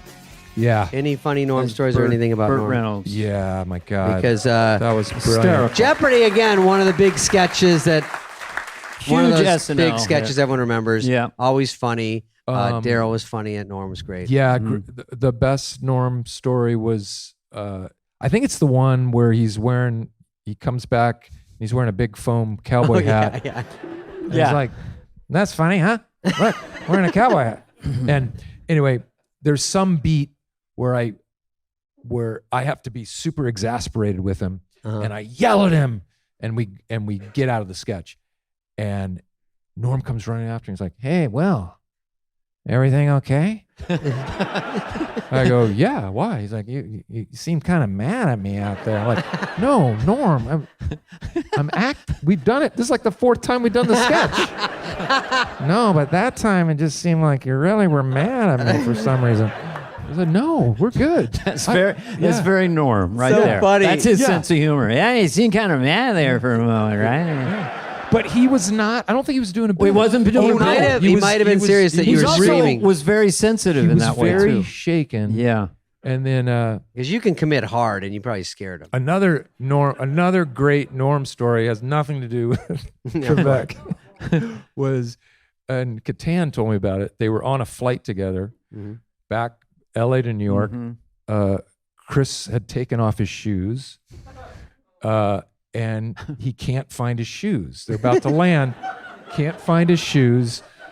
He's going to the flight attendant. "Have you seen my shoes? I took them off." It's like, "I don't know." He's like, Catan's like, "Norm, come on. You took my shoes." "No, I didn't. I didn't take your shoes. Why would I take your shoes? It's the stupidest thing I've ever heard. I would never." He's like, "Come on, give me back my shoes. I know you took them. I know." Norm's like, "I don't know what you're talking about." Catan has to walk through JFK With no shoes? with no shoes, just in his socks. An entire season goes by, and then Catan and Norm are jousting back and forth about something. They used to joust a little And bit, then Norm finally goes, "Oh yeah, and one other thing, I did take your shoes." That flight in November, Flight November. I took them, I threw them in the trash can, just so you know. Yeah, because I saw his shoes there, right? And I kind of grabbed his shoes. So yeah, you know? you were right. I He took used to your give shoes. Catan so Yeah. much shit. I Oh know. my God, yeah. He was tough. Okay, let's see if we have anything else. Well, before we let you go. And the other thing I was thinking about today, Downey used to give me the great. I loved being Jim Downey. Jim Downey, Great writer. legendary writer, who came up with strategery. Oh, he did. And, I had the 18-2 writing for me on, with Al Franken and Jim Downey. Totally. Yeah. But Downey, I loved being in Downey sketches for a number of different reasons, but the best was between Dress and Air, and he'd do it every single time, and I would laugh hard every single time. He'd go, great job. Take it down about 1,000%. And then I would just yes and I'd be like, yeah, okay. Yeah. And he's like, I don't know what happened. You must have gotten into your big juice or something. But he would literally tell me to take it down 1,000%. Worst advice, yeah. Did you? Made me laugh every single time. And he would never say he's joking. Yeah. I remember one time I did a joke on Hollywood Minute about with jokes. You know, they had some had a little more of a. Some were clever, some had a little mean streak. But I did a Jim Carrey one. The funniest part is I liked 99% of the people I'm making fun of. And Jim Carrey, I was just trying to get foot in the door at SNL and whatever it took. But Jim was doing these, you know, the movies that I loved. But I said, and they would always prod me to go farther. Right. Because it was like through them, I dare you. So I said, Jim's Carrey, after this, one of his movies, was rushed to the hospital after an overdose of overacting pills with play it too big juice. And the crowd just stared at me. And it was too soon. Don't mess with our fucking guy. Yeah. Jim Carrey. And I was like, no, I love, you know. And anyway, that was cut after Dress. But Dress Rehearsal was a good, but that was those guys. And they would write me the roughest because they Hollywood Minute jokes at like the rewrite table. They go, Jim would be like, no, you would never.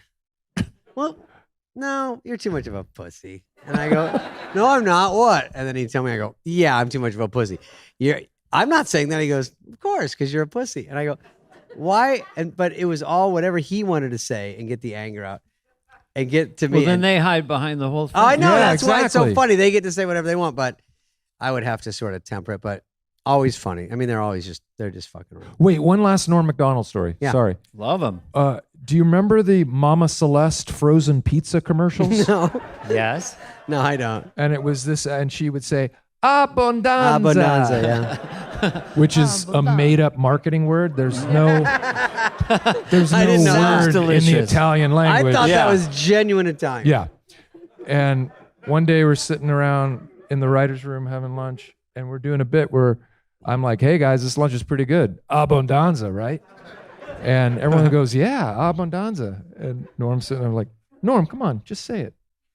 Say abundanza. Like, no, I'm not going to say it. I'm like, come on, Norm. Just say it. Abundanza. I won't do it. I'm not going to say it. We get like 15 of us like, come on, Norm. It'd be rude now. We've all said abundanza. You should just say abundanza. No, I don't want to say it. I'm not going to say it. I won't say it. He never would say it. Anyway, that's the end of the story. But yeah. All right. Well, I think we were going to have a few people just like his voice. ask a question. Hey, a penny saved is a penny earned, they say, right? That's like 100% return. You can't get that anywhere. Is that what he said? I was just talking on the phone with Norm, you know. You know, you should bury some money, right? Because then later on, your relatives will dig it up and they'll have money, right?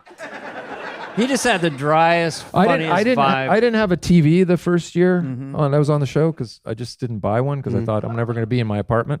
So I'd go and watch the NBC sports feed on like a Sunday. Right. Norm, of course, is in there. And Norm enjoyed gambling on sports. Sure. And we were watching some game and I'm like, ooh, got to watch out. You know, University of Cincinnati. They're pretty good in the mud. He's like, really? And I go, yeah. I think they're like 750 winning percentage in rainy games. I didn't know that. Yeah, okay. Logs it away. I think we're doing a bit. Right. There's no way. How do I know that stuff? Yeah. Week later, Norm's like, you cost me $35,000. I'm like, doing what? What do you mean? Cincinnati, University of Cincinnati. And I'm like, what? You said they were really good in rainy games. I'm like, you bet on? I was joking. And you bet that much? Yeah. Yeah. Why are you telling me that amount too? That's like when Norm asked Lovitz for give me $200. So they're playing a casino. Oh, that's funny. You know, he's like, John's like, okay. So the next day, Len. John, Len. And he goes, Yeah. yeah. And then Lovett's like, can I get my money back? And he goes, no, I lost it. I lost all of it. He goes, why are you mad? I lost $8,000. Yeah, he goes, you only lost 200. You only lost 200. Yeah. We love Norm. There was only one Norm. And he was amazing. A comedy genius. Yeah.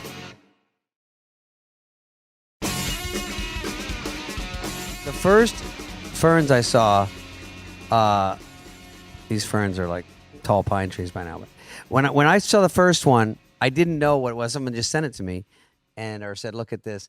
And so I thought it was a real interview. And then it was Natalie Portman, who I love, and so I was, of course, in a jealous rage immediately. And then you were saying some of you had great jokes. Now I won't repeat them because I'm not good at that.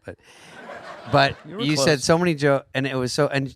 For her to play along, and I thought it was real for a while, and then I go, Jesus, this is so weird. And then it took me a while to figure it out, too long. And then so I started going, oh, this is great. And then when you would do them, you obviously didn't overdo it. You didn't do too many. They weren't super long. It was just a great bit that lives out there on the internet, which everyone should see. I don't know where I'm going with this. Stay in and jump in. Would you like to say anything in your defense, Zach?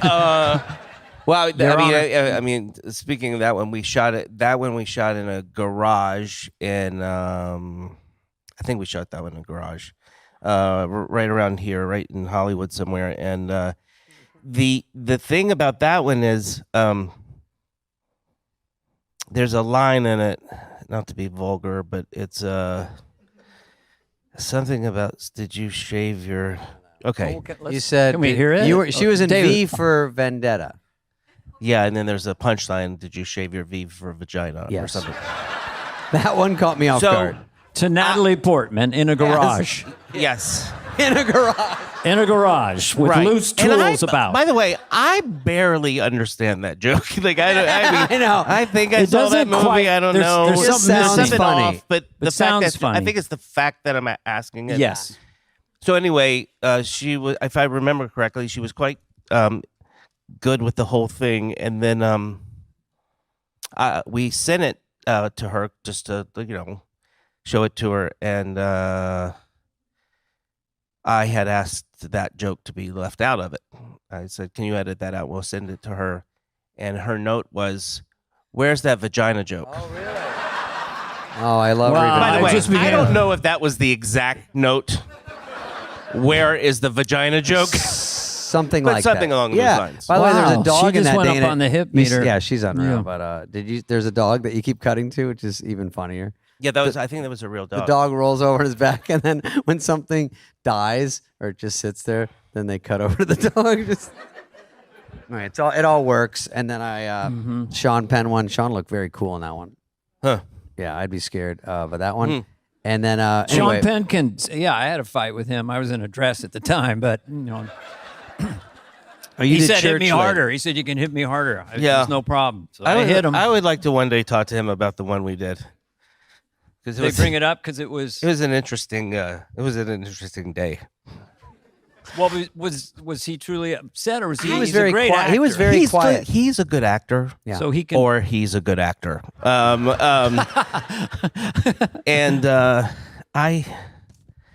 I think he may have been ready to deck me in real life. I don't know. Maybe he was doing a method thing, and I don't. So it was he tricky. He held it so serious that you weren't sure if he was serious. He might have been kidding. and I have worked with him. I mean, not that I know him, but he has a good sense of humor. Yes. He really does. Funny. Yeah. Yes. Huge laugher, and it loves to go see stand up. But I in that moment, it was. I remember watching. It was odd. Was it something was it a line that you gave him? You that said felt something tweaked because him? weren't you playing your brother or something in that? I whole was thing? playing this over well, it's not really over top. There are people like this in the South. Really into him for the wrong reasons type person. Okay, and how does that guy talk? Well, it's based on a character I used to do in high school called I think his name was the effeminate racist. And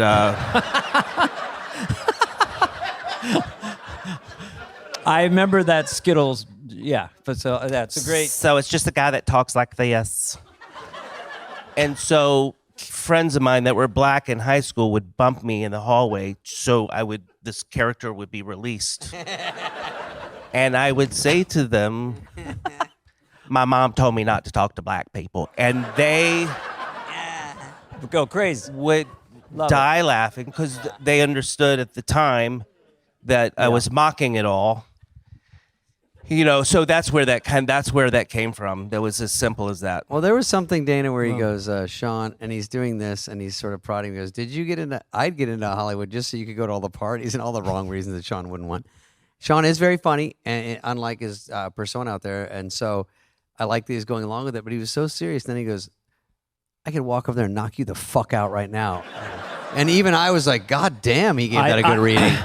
I think he knew it was funny and interesting. I think he was playing. Good. I don't think he was offended.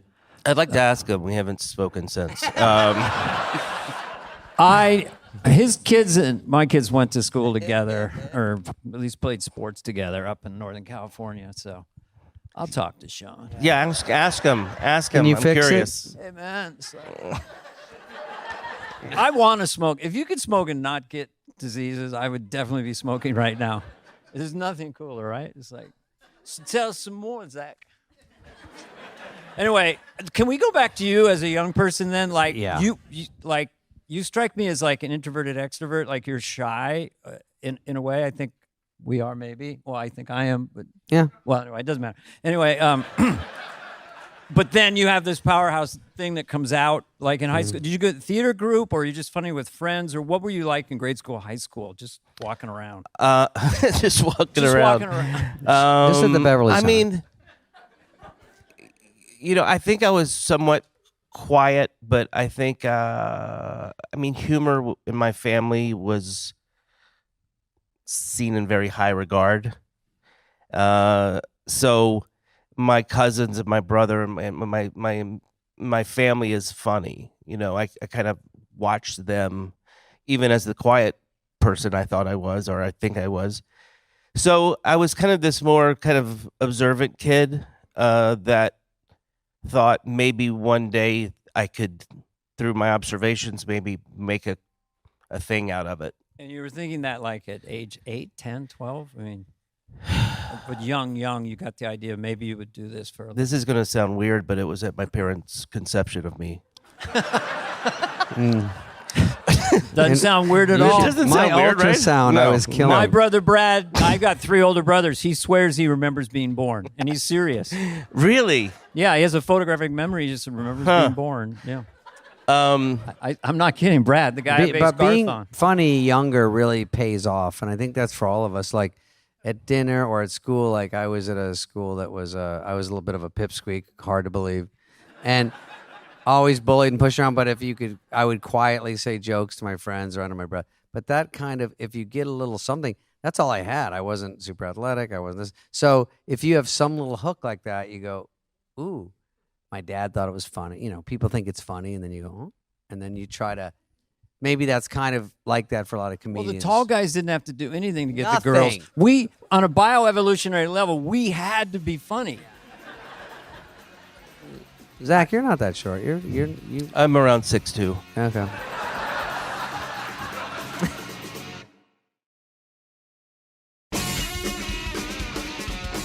I'm going to break down just for my own amusement. Yeah, sure.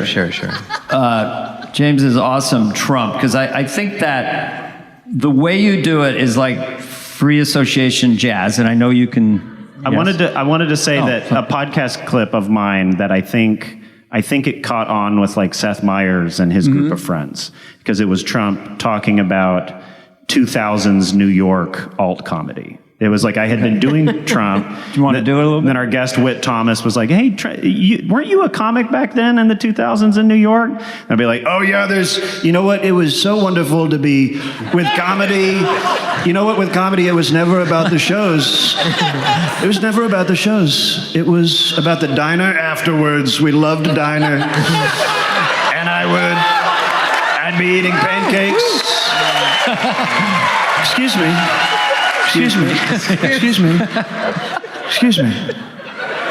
Oh, he's a little tamer back then. Excuse, can I talk, please? She's not giving me any moment to talk.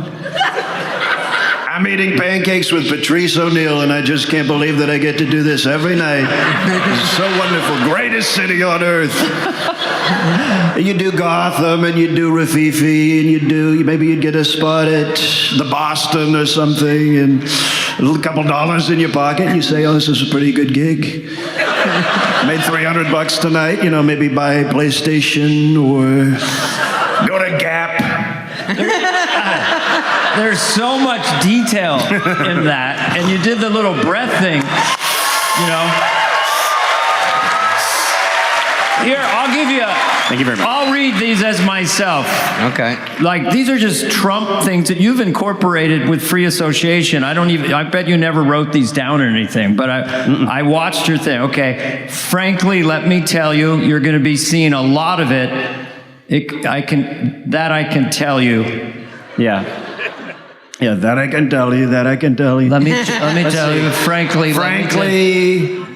Okay, let me tell you. You can read it if you can read those. Frankly, let me tell you, you're going to be seeing a lot of, excuse me, I can tell you that I can tell you, I can tell you that. when you look at connector phrase, ask me something that I do. So you're going to be a reporter. You're going to ask the real Trump a question he doesn't have an answer to. So I'm just going to not have an answer to it. Right. So do you think we're going to increase exporting natural gas to Europe? When you look at what China's doing in terms of esports, really, when you look at all of it, if you look at gas, gas is one thing, but frankly, when you're looking at all the rest of it, I can tell you that, when you look at what they're doing with, and look at what the Democrats have told us. Oh, I love it. The way that he can, let's do another one. He'll just spin it off into his mesmerizing way of talking in some other flip place. the page. There's more if you want to see. I had to write. And it didn't work out so great for some of those people. And it didn't work out so great for some of those people. I love that one. Man, we were all listening to his voice for 4.5 hours every day for 5 years. You're the one who put it all together, and then you made it into this supernatural. And look at what they're doing. Let's see. Look at all of it. Frankly, look at all of it. Look at all of it. And people are very disappointed. Like you wouldn't believe. A lot of people are very disappointed, like you wouldn't believe. That's a big one. There is a level of disappointment that would make your head spin, frankly. There's so much disappointment. People are angry. What people? What are they angry about? It never matters. He always says anybody. He says someone, and a lot of people are saying very bad things about someone. You're hearing it more and more all the time. It's all very end run. It's vague and it goes into a corner. You know what? Terrible deal, a really bad deal. You're seeing it all over the place. Many people are saying, okay. You're seeing it all over the place. Many people. And they're saying, we don't want that. We're not people who want that. We're not people. We are going to be doing something very soon. We are going to be doing something about it. Nobody knows. Nobody knows. Nobody knows. My favorite was when he was at the rallies during the height of COVID. And he was like, and they can't even tell you what the 19 stands for. It's literally 2020.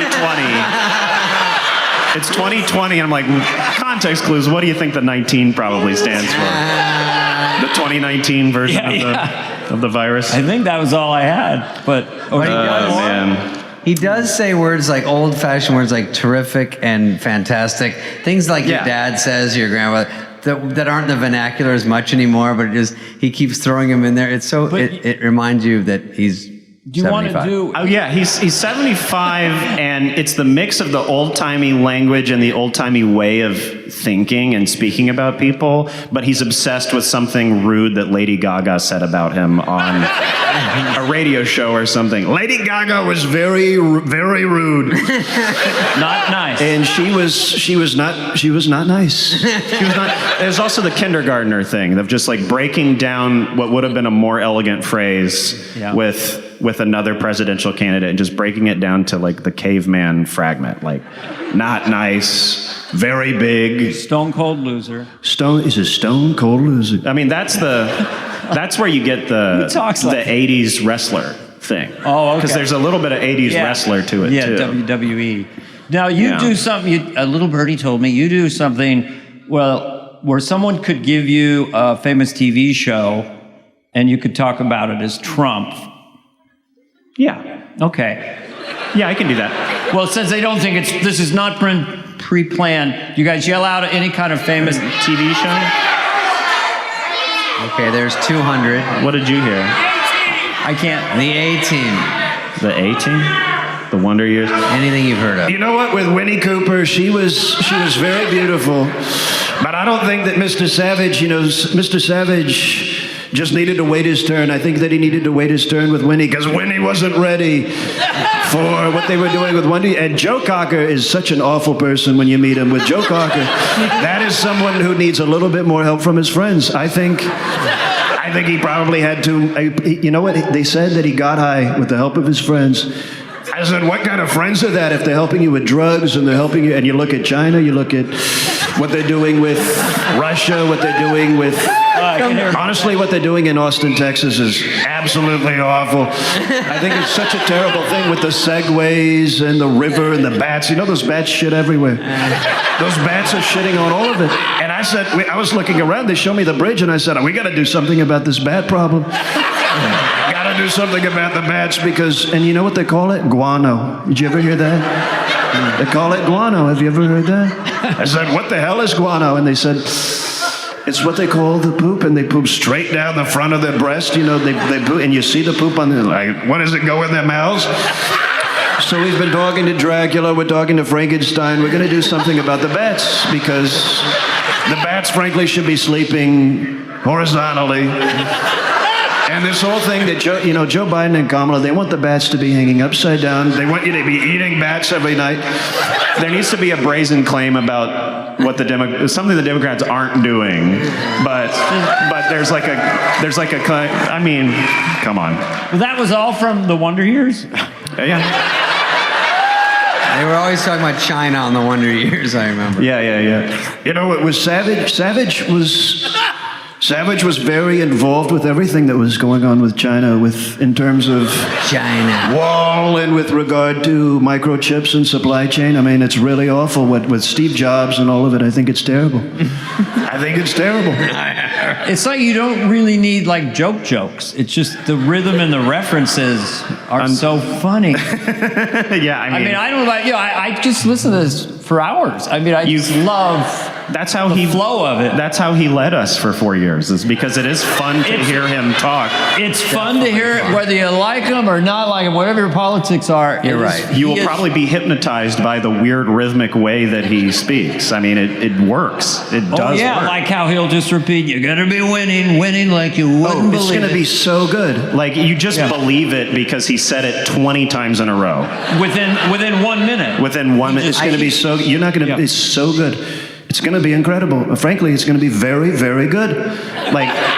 So I understand why my grandpa, who was like hardcore conservative, who would never have voted for a Trump in his life. But the minute that Trump was on TV 24/7, if you just hear, I'm going to be amazing at this, over and over and over again, and the people that hated him gave him the most airtime. They're like, can you believe that he's saying this? I'm like, they call it the Trump bump on CNN. They got a billion net per year. Yeah. I mean, it's just fun to hear him talk, and it's mesmerizing, and it works.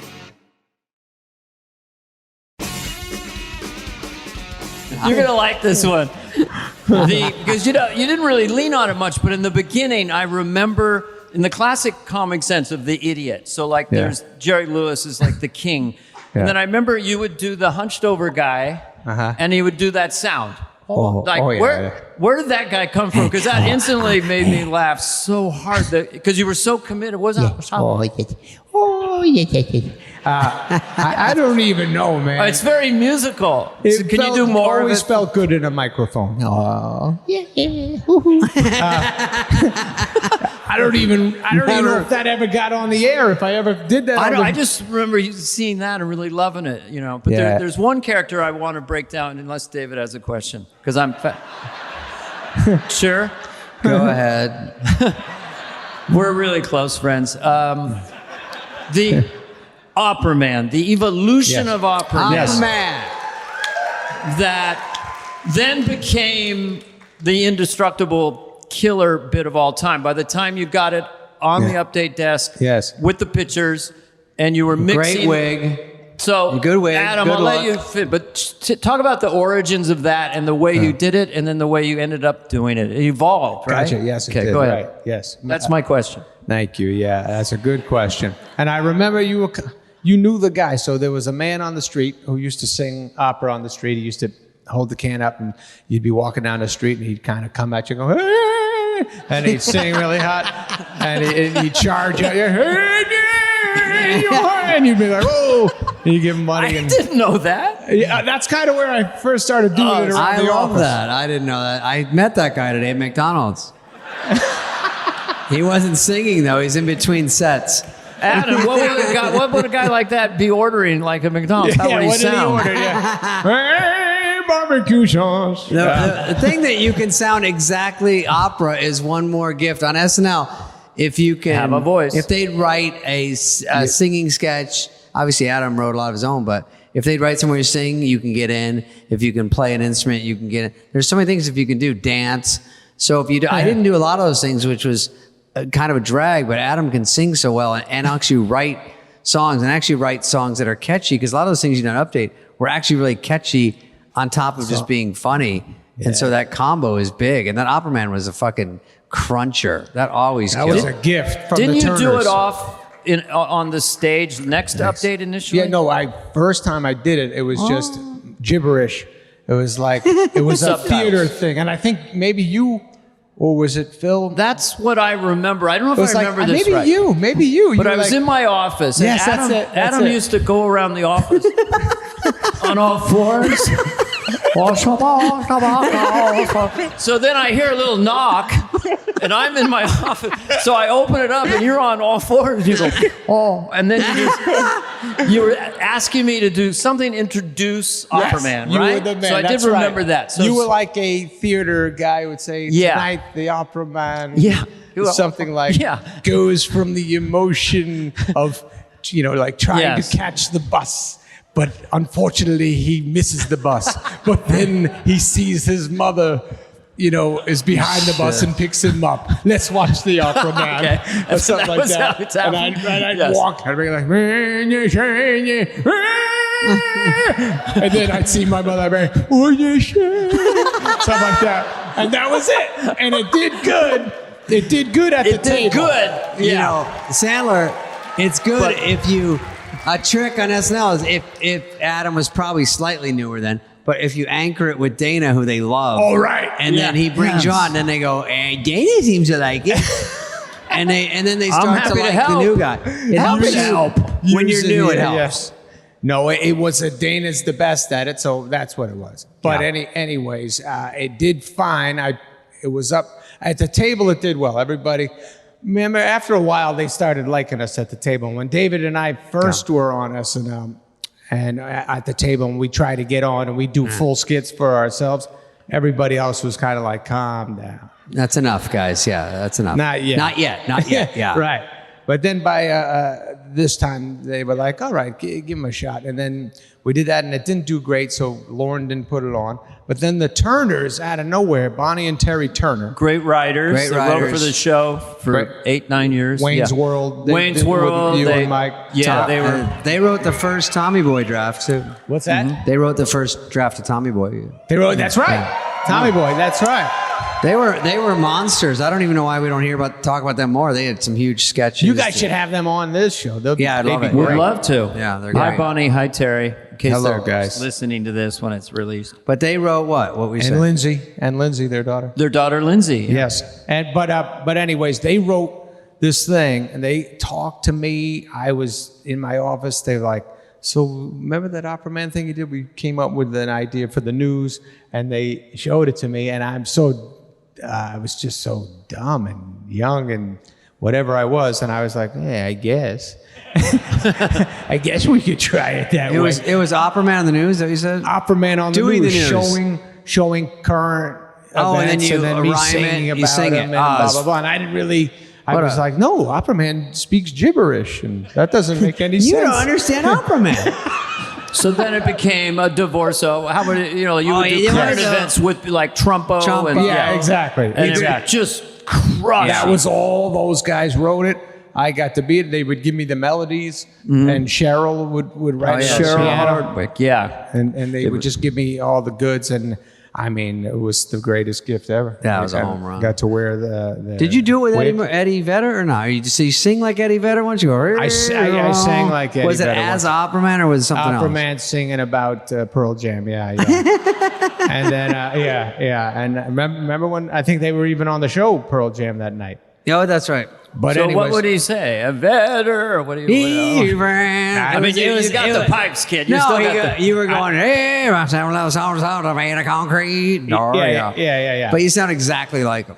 I can't do it now.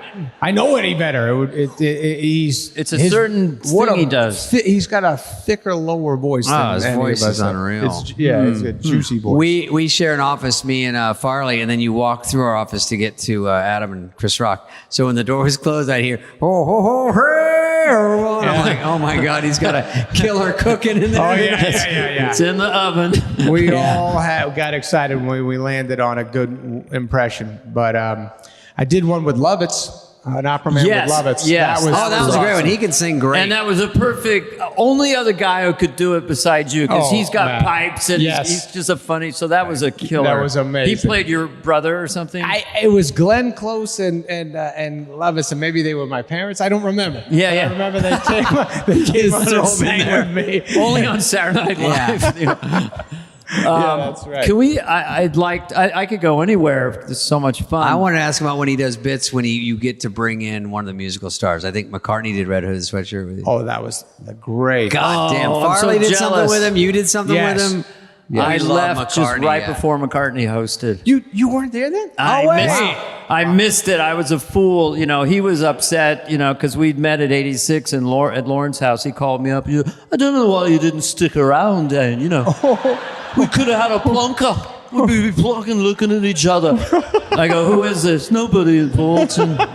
No, He's crank I missed that, but you got to do a thing. What did you do with Paul McCartney? It was Red Hooded Sweatshirt. I wrote it with Ian Maxtone Graham and I forget who else, somebody else, and we had dip, I had dip and Dip, dip, dip. shamalama ding dong and stuff like that. I say it, and then as it progressed, Kevin Nealon did it with me, and then I said, let's call out Paul and Linda, and Paul and Linda McCartney.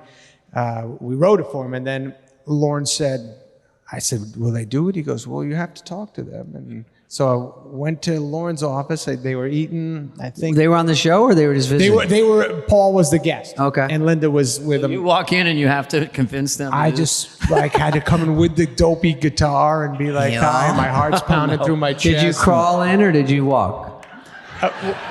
I don't know. A little skip. That was when you were going to pitch it. Remember you'd skip across? No, I'm making that up. Sorry. Go ahead. So you walk in there. I mean, Lauren's eating Chun-Li Chinese. Chun-Li, I love it. And Paul and Linda there. And Linda's amazingly nice and Paul's amazingly nice. And I sing them the little thing. And they laughed. And then I left. And then I was like, I don't know if that worked or not. But then they said yes. And forever, I got that. I sang with them, hung out with them after the show, hung out. Stella was there. Remember Stella was a kid? She came to the show. Stella McCartney, the fashion designer. Yes. And she was such a nice kid. She was like our age then, like whatever we were. And let's keep the numbers out of it. I saw him discipline his kids on Long Island, went over to his house and I think James had a little toy sword, a plastic sword. He dropped it down on his sister. And Paul goes, you do that one more time, we're going to have a problem. So it's funny to see him as a dad. Yeah, see him as a dad. So, I remember we'll love him. Some comic said he had he was the first one with $1 billion. And they go, if he lost his wallet in a cab, and there was 500 million in it, he'd still have $500 million. That was some comic joke. But do you remember when Farley's brothers came to the show when McCartney was on, that stupid story where Paul looked the same as Paul McCartney growing up, but he had a little bit of gray hair. And so Farley's brothers were standing there with red cups. There was no security. So the music comes out of their dressing room, walks by the 8H page desk, and they walk right into the show. And they go, Paul McCartney, 1 minute till you're on live. And so you see he comes out with a bodyguard on the front and back, and he walks out with his guitar, and it's fucking Paul McCartney. I'm there with Farley's idiot brothers, and they're all drunk. And he comes around, and they go, and one of them goes, hey, Paul. And he looks over and he goes, getting a little gray. And he goes, and then I remember that, man. he walks out, and I go, are you an idiot? He goes, he looked. And then he goes on the monitor, and they're like 15 seconds, and he looks in the monitor, and he goes like this. He got in his head right before he went out. Oh, no. And he's like, and then, anyway.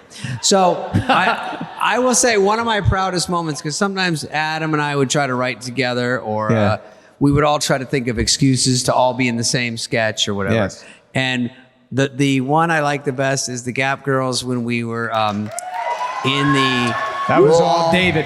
in the mall, and then Farley says, lay off me, I'm starving. Oh, That is one of the best. funnest ones we ever did. Yeah, man. And Schneider was in it, and Sarah Gilbert was a host. Oh, yeah. And we were all, that was just the fun for me, because we would all just rehearse. So, you write it, if it gets in, you laugh at read through, you laugh, when we talk about who plays what parts and what we say, and then You really add jokes. wrote all that stuff, though. That I was know, all but then you. everyone adds jokes, whatever you want, and then we got to do it on. So you have to rehearse all week or once Yeah, or you twice. get to be and together, That's a good rehearse, and reason to hang out is to rehearse. Yeah, that was amazing. Does everyone know about the Gap Girls? Because there's a young audience. Okay. Because there's some younger people here. It was just a sketch where we all worked at the Gap. We played girls, and it was infuriating to And everyone. how did you talk? Whatever. That's right. Yeah. Oh my We're God, like, that's so weren't you at the yeah. folding meeting? Yeah. And I went to the Gap and studied it, and they showed how they put a clipboard in the sweaters and pulled them out and folded them out. I was like, yeah. mesmerized.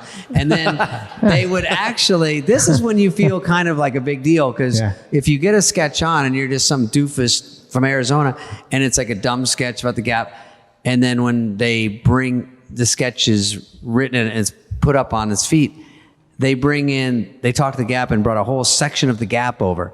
So they had a security guard, because it would cost so much. It was real pants, real sweaters, and it was just a chunk of the Gap they moved in, and the Gap liked it because it was free advertising. Yeah. Even though we made them all look like morons. But it was still really fun. And then we all hung out there and would practice in there, rehearse, whatever it's called. And it was great. So we did a couple of those. We did Gapperty, where it was Jeopardy. And it was just a fun way for me, you, and Farley to be in sketches. Yeah. This has been a podcast presentation of Cadence 13. Please listen, then rate, review, and follow all episodes. Available now for free wherever you get your podcasts. No joke, folks. Fly on the Wall has been a presentation of Cadence 13, executive produced by Dana Carvey and David Spade, Chris Corcoran of Cadence 13, and Charlie Finan of Brillstein Entertainment. The show's lead producer is Greg Holtzman, with production and engineering support from Serena Regan and Chris Basil of Cadence 13.